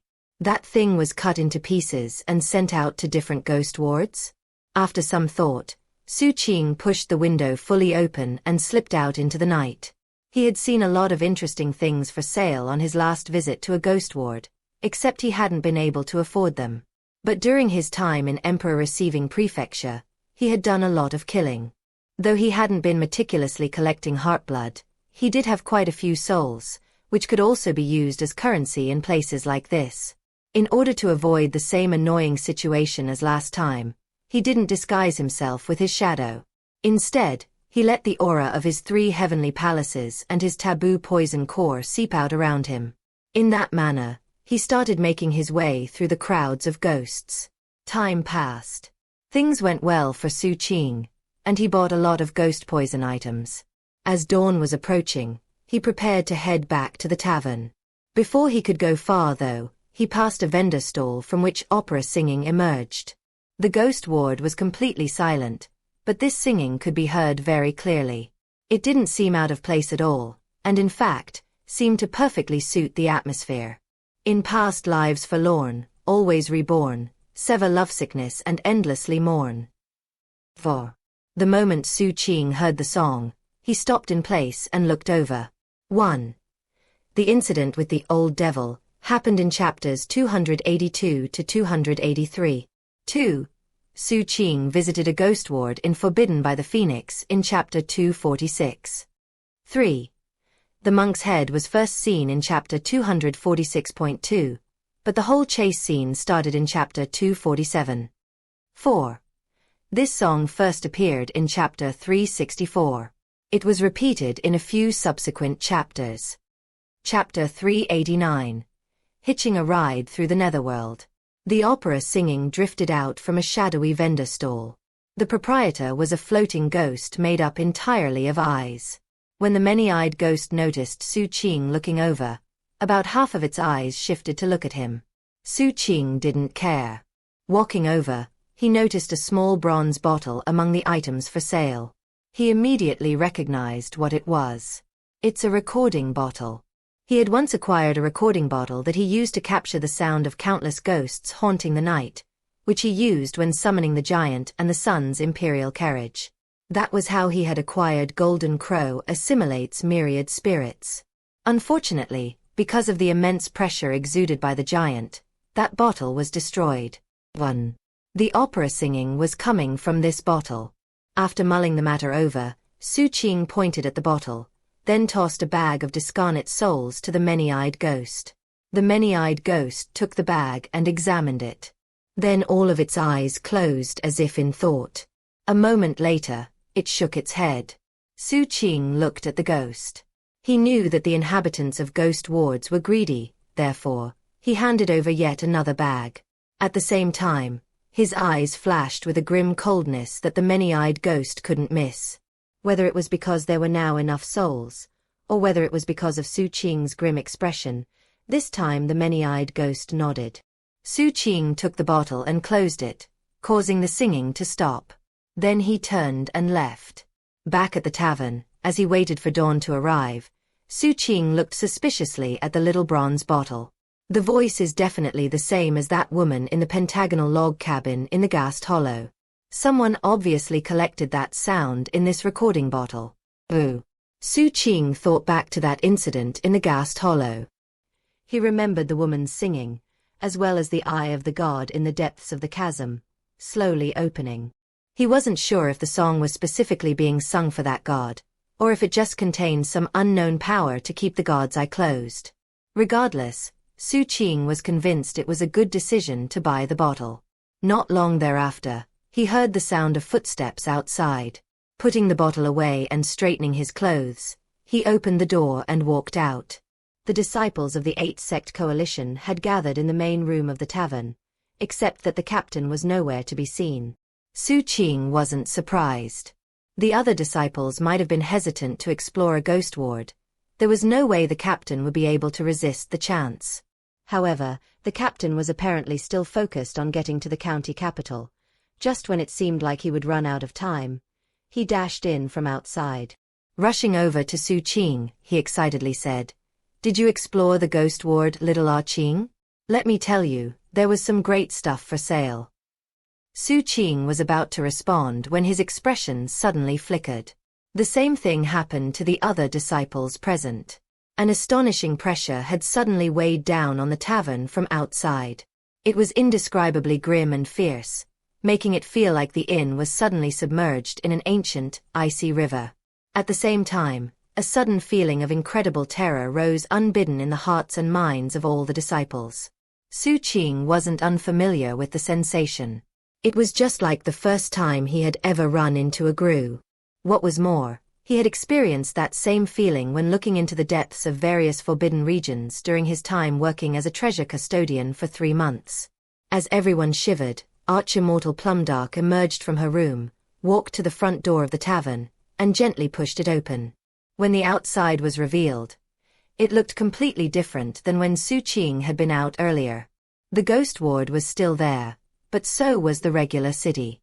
It was as if light and darkness, yin and yang, both existed at the same time. They were transposed over each other, creating something indistinct and blurry. And in that indistinct blurriness, high in the dome of heaven, was a black ship some 3,000 meters long, floating silently. It was pitch black and very dilapidated. The sails were ripped and torn, as though they had existed for countless years. And the entire thing pulsed with a strong death aura. That ship was the source of the frigid pressure which was weighing down on the tavern. It was a ghost galleon. As it hovered there in the sky, it made it seem like the city below was a harbor, and it was waiting for people to get on board.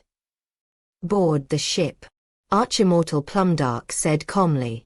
Stepping forward, she floated up toward the extremely sinister ghost galleon. Xu Qing and the captain exchanged a glance, then simultaneously flew up into the sky. The other disciples braced themselves and also followed. Just like that, the 8-sect coalition delegation boarded the ghost galleon. Once aboard, the grim coldness seemed even more apparent. To Xu Qing, the ghost galleon's dilapidated state was even more obvious when close up. The deck was half rotted away, and there were holes in many other locations. The stern was so decayed it looked like it might collapse at any moment. That said, there didn't seem to be any ghosts on the ship. Xu Qing soon noticed that there were others boarding the ship besides coalition cultivators. There were a few dozen people from the city who also chose to get on the ship. Among them were the 2 swordsage they had encountered on the road. They noticed Xu Qing and the captain, and didn't seem surprised at all. They nodded in greeting, then went below decks. Down below, it was just as dilapidated as above. Xu Qing found that there were seats for everyone. Immortal Plumdark and Master Fifth sat alone some distance away. Finding an appropriate corner, he sat down. The captain looked around for a bit before sitting next to Xu Qing. Where there are ghost wards, there are ghost galleons. Immortal Plumdark didn't just project her words to Xu Qing, but also to the captain and all the other coalition disciples. Ghost galleons are one of the most common supernatural phenomena in the revered ancient mainland. They can take you great distances, and move much more quickly than ordinary flying ships. After all, flying ships move through space, but ghost galleons slip through the netherworld. In any place where death exists, ghost galleons can lock onto the threads of death and travel there. For the next month, we will travel across the lands on this ghost galleon. During that time, as long as the ghost galleon is moving, you must not open your eyes under any circumstances. That is forbidden on ghost galleons. Everyone nodded in response. Xu Qing, Chen Erniu, bring out the flesh of the cloud trolls you killed and place it on the deck above. That flesh serves as our ticket. Xu Qing nodded. Together with the captain, they went up to the main deck, took out the corpses of the cloud trolls they'd killed, and placed them down. The 2 swordsages did the same. So did the other passengers. Xu Qing went back inside, which was when he noticed the captain wasn't with him. Go drag him back down here, Xu Qing, Arch-Immortal Plumdark said coolly. During the entire journey, this was how she had spoken to him. Only when they were alone would her eyes glitter when she looked at him. He was used to it. Turning, he went back up to the main deck. After looking around a bit, he found the captain at the entrance to one of the ship's holds. The captain squatted there with a curious look on his face. It seemed like he was planning to go in and look around. Noticing Xu Qing, he whispered, "Little Ah Qing, this ghost galleon definitely has some treasure in it we can use to speed up our cultivation. I just heard a voice calling to me. It said it wanted to trade." Xu Qing stopped in place for a moment, then squatted down next to the captain and cocked his ear. A moment passed. Probably a scam. I'd say there's an 80 to 90% chance that it wants to lure me down there. I'm just trying to decide if I should take a chance and find out. The captain grinned. This was one reason why he liked Xu Qing so much. He didn't need to offer lengthy explanations about things. Xu Qing always understood what he meant immediately. "Not now," Xu Qing said. "Maybe you can try when we get to our destination." The captain nodded. "All right. I guess if something went wrong right now, the ghost galleon might not let us stay on board. And that would be problematic." With that, the two of them went back below decks. Upon seeing them, Arch-Immortal Plumdark cast a vicious glare in the captain's direction. "Ghost galleons have void-returning ghosts sealed in them. Are you looking to get yourself killed?" Looking hurt, the captain glanced begrudgingly at Xu Qing, as if the whole thing had been his idea. Xu Qing sat down cross-legged and pretended not to notice. Before long, the sun appeared on the horizon, and the ghost galleon vibrated and started to fade from view. The last thing the disciples heard was Arch-Immortal Plumdark's voice in their minds. "Close your eyes." Everyone complied. Xu Qing felt the ghost galleon vibrating beneath him. It seemed to be on the move. As the sun rose, the ghost galleon vanished from view in the dome of heaven. The ghost ward below faded away completely, leaving behind only the ordinary city. Meanwhile, a grim and sinister will swept back and forth on the ghost galleon. Everything was quiet except for the creaking of the ship. Xu Qing had his eyes closed, but thanks to his shadow, he could see everything around him. They were in the passenger hold of the ship. Everyone had their eyes closed, except for the captain. Underneath his clothes on his chest was an open eye. It was a very gruish eye, bright blue and extremely fierce and sinister looking. In fact, it perfectly matched the atmosphere, as if it were some sort of ghost eye. Xu Qing wasn't surprised by that. Sending his shadow above deck to the troll flesh, he saw a host of shadowy figures, all of them with bright red eyes, ravenously devouring the corpses. Occasionally they would snap at each other, or look greedily at the people in the passenger hold. They were clearly brutal and vicious fiends, yet there was something restricting them from entering the passenger hold. A few of them, after finishing their meal, seemed like they couldn't restrain themselves, and rushed toward the passengers. Upon passing Arch-Immortal Plumdark, one of them vanished. Upon reaching Master Fifth, another vanished. One appeared near Xu Qing. It looked at him sitting there with his eyes closed, and it opened its mouth. But then Xu Qing inhaled, and the shadowy ghost shivered and was absorbed into one of his heavenly palaces. Another ghostly shadow appeared in front of the captain and was looking at his ghost eye. But then it noticed its companions disappearing, and in its alarm, turned to leave. However, that was when the ghost eye on the captain turned into a gaping mouth. It devoured the shadowy ghost, then transformed back into an eye. The eye looked at Xu Qing and blinked. Out on the main deck, none of the other ghostly shadows noticed their companions were dead. Eventually, when the last of the flesh was eaten, the ghosts drifted to various parts of the ghost galleon, and took up various positions like sailors. Before long, the ship was picking up speed. Surrounding it was a pitch-dark netherworld, through which it flew. 1. Xu Qing got the recording bottle in. He used it to attract the giant in. 2. The pentagonal log cabin appeared in, with more details about it revealed in Chapter 390.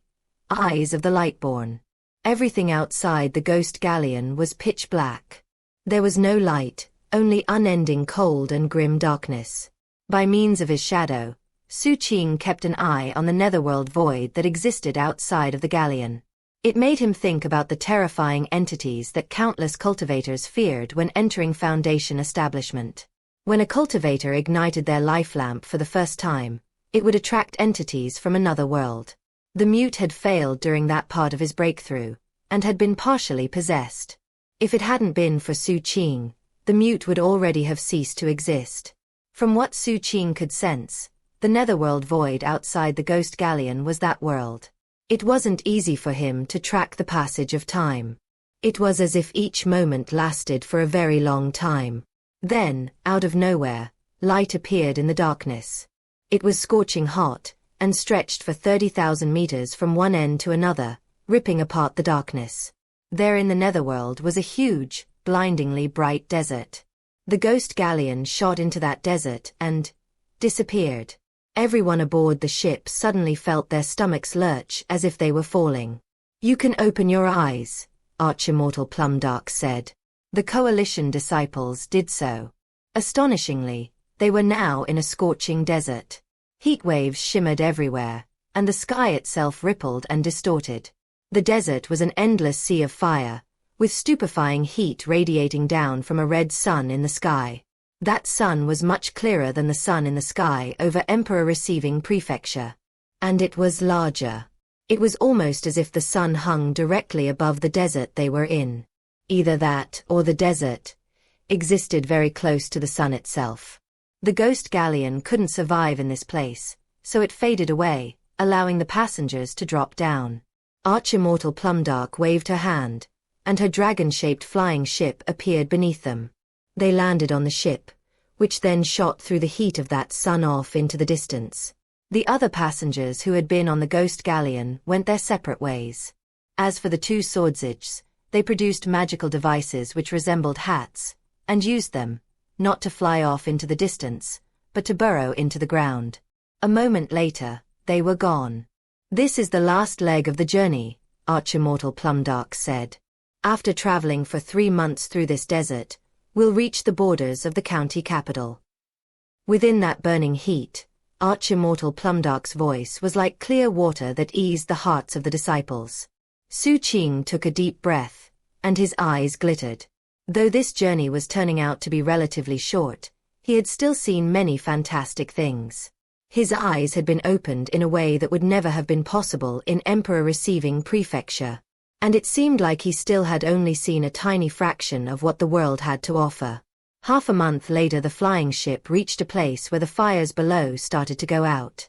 Soon, they saw patches of hazy smoke. Before long, it was possible to see that the smoke resembled humanoid forms. Though they couldn't be seen clearly, it was obvious that there were men and women, old and young. It looked like some unique non-human species that lived here permanently.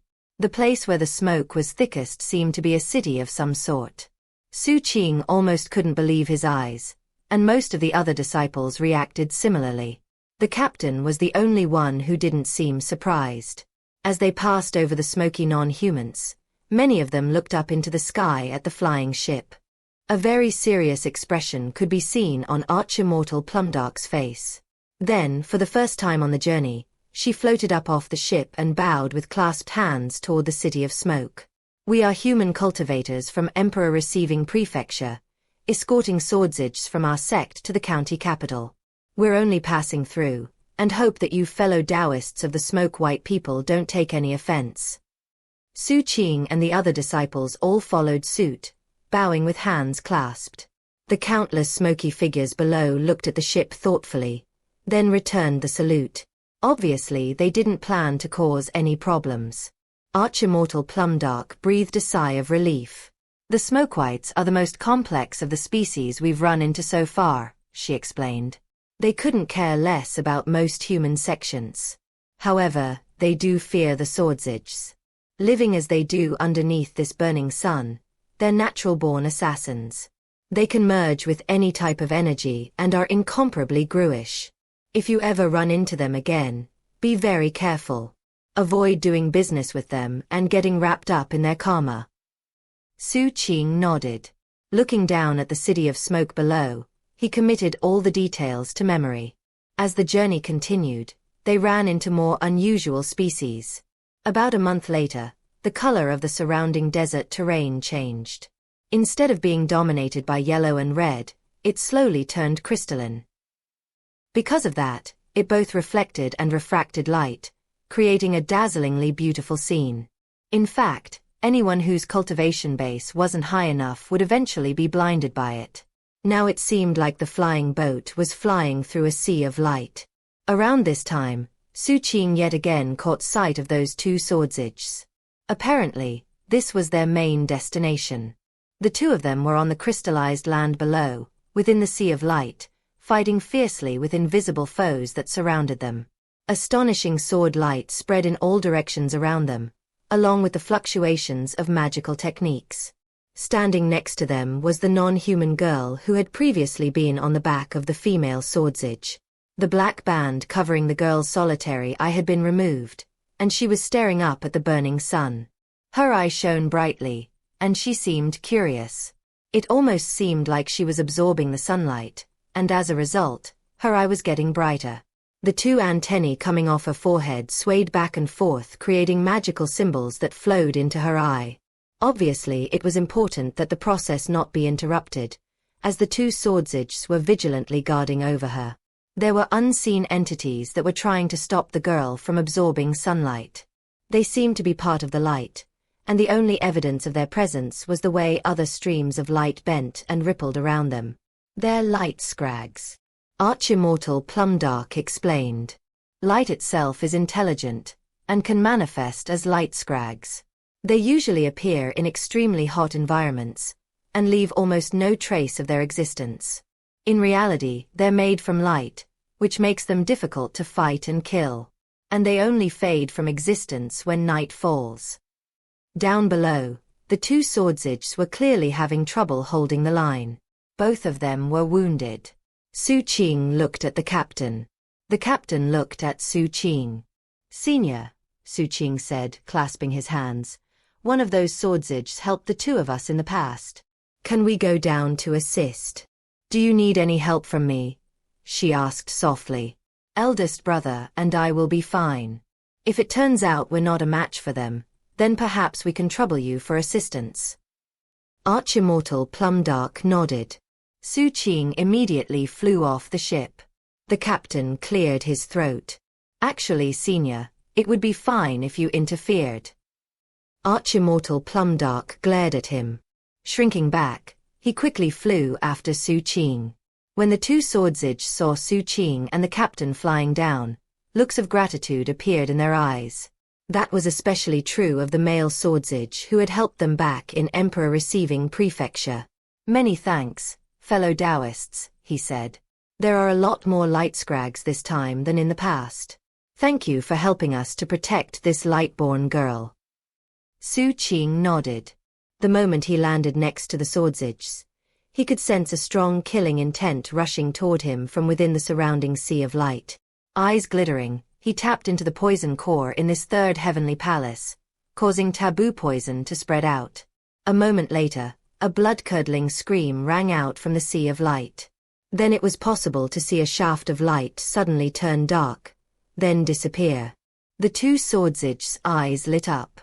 Meanwhile, the captain arrived, glowing blue as he sent a boundless frigid will out in all directions. That frigid coldness was terrifying. Wherever it went, it brought lightlessness with it, as if it were freezing the light itself. After the light was frozen, it couldn't move, and therefore, everything around it would turn dark. It went without saying that the captain's terrifying powers of coldness allowed him to surpass Xu Qing in these circumstances. Their arrival instantly eased the two swordsages' burden.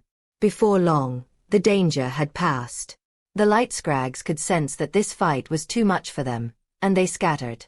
"Many thanks to you, fellow Taoists." The two swordsages both seemed to be gold core cultivators with 3 heavenly palaces. Of course, though they were obviously thankful, they were also remaining on guard. That came as pure instinct. In the world in which they lived, People without such an instinct would quickly end up dead. As for the swordsage who had previously run into them in Emperor-receiving prefecture, he was deeply shaken. He had seen many chosen cultivators throughout the years, but he clearly remembered that these two were in Foundation establishment the last time he saw them. But now they were on the same level as he was. What was more, having seen them fight just now, he knew that they had incredible battle prowess. Clasping hands formally, Xu Qing said, "We never had the chance to thank you for gifting us that treasure. It was a simple thing for us to help out today." The captain laughed heartily. "That's right. And considering me and my junior brother are also swordsages, how could we not help you?" The captain was obviously highlighting his and Xu Qing's status. Hearing that, the two swordsages were visibly surprised. Both of them produced their command swords, which Xu Qing and the captain also did. The 4 command swords glittered with dazzling light. Upon seeing that, the two swordsages relaxed a bit. "I'm Chan Tingo," the male swordsage said. "This is my wife Sun Lying. We really owe you thanks for this. It was obviously careless of us to accept a mission like this." 1. Chen Tingo produced a jade slip which he handed to Xu Qing. "Please take half of the military credits for this mission. Don't refuse. This is customary among swordsages. We're all fellow warriors, so consider this a sincere expression of friendship." Given his wording, Xu Qing and the captain couldn't refuse. After exchanging the jade slip, the 4 of them chatted a bit while they waited for the Lightborn girl to finish absorbing the sunlight. Xu Qing and the captain explained that they were on the way to the county capital to report for duty, while Chan Tingo and Sun Lying explained some of the information about their mission. The Lightborn were one of the rare benevolent species that were allies of humankind. They had the innate ability to absorb sunlight with their eyes. Once their eyes were full, they would go to areas with no sun, where they would sell their eyes. Chan Tingo and Sun Lying had accepted a mission to escort this girl somewhere to absorb sunlight, and had chosen this location as the most suitable. Eventually, the girl finished with her task, closed her eye, and wrapped the black band back around her head. She seemed to be in a very weak state as she climbed onto Sun Lying's back. Because the two swordsages also needed to go to the county capital, Xu Qing and the captain invited them to board the flying ship. Once aboard, they offered respectful greetings to Arch-Immortal Plumdark. She was very welcoming. After all, she would much rather Xu Qing get to the county capital with friends already. Of course, her cultivation base was so high that it wasn't appropriate for her to entertain Chan Tingo and Sun Lying. Therefore, she told Xu Qing to take charge, then went below deck.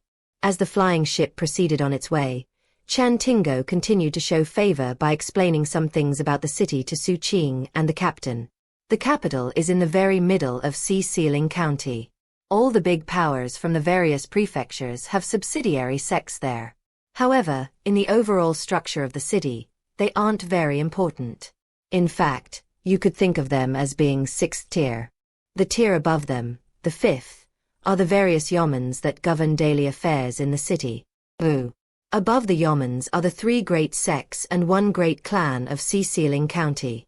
They are the Supreme Void Demonization Sect, the Supreme Ancient Lightning Order, the Bloodchill Society, and the Daoist Mansion of Marquis Yao. The Daoist Mansion of Marquis Yao, sometimes called Yao Mansion, is the most unique of the group. The patriarch of the founding clan was once one of the 36 heavenly marquises, who were blessed with the Dao character on their uniform by ancient Emperor Dark Serenity. That's why, over the years, that clan has always been described using the term Dao Mansion. 3.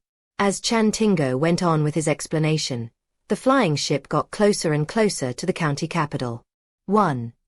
Chen Tingo and Sun Lying.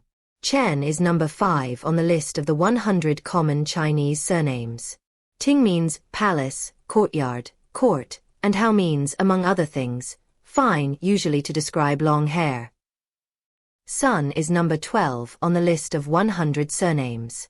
Li means many things, including to stand, to establish, to lay down, at once, immediately, and Ing means cluster of gems. Madame Deathblade says that Chen Tingo sounds like a complex name filled with layered meaning. Sun lying is a typical nice-sounding name for a girl. The word I'm translating as wife here is actually a term of endearment used for couples that are romantically connected. When I was in China, I would typically hear this word spoken by people from the older generation referring to their spouse. Younger people tend to use a different, more cool word that means the same thing. Technically, the term could also be used for a lover. Chen Tingo also uses the word Daoist partner to describe the two of them. Given the genre and culture implications, plus the way it depicts them here and later, I think they're supposed to be married, not just lovers. 2. A yamen can be a physical building or something more akin to a department. Either way, it's associated with the government bureaucracy and/or law enforcement. If you want to learn about real-life historical yamens.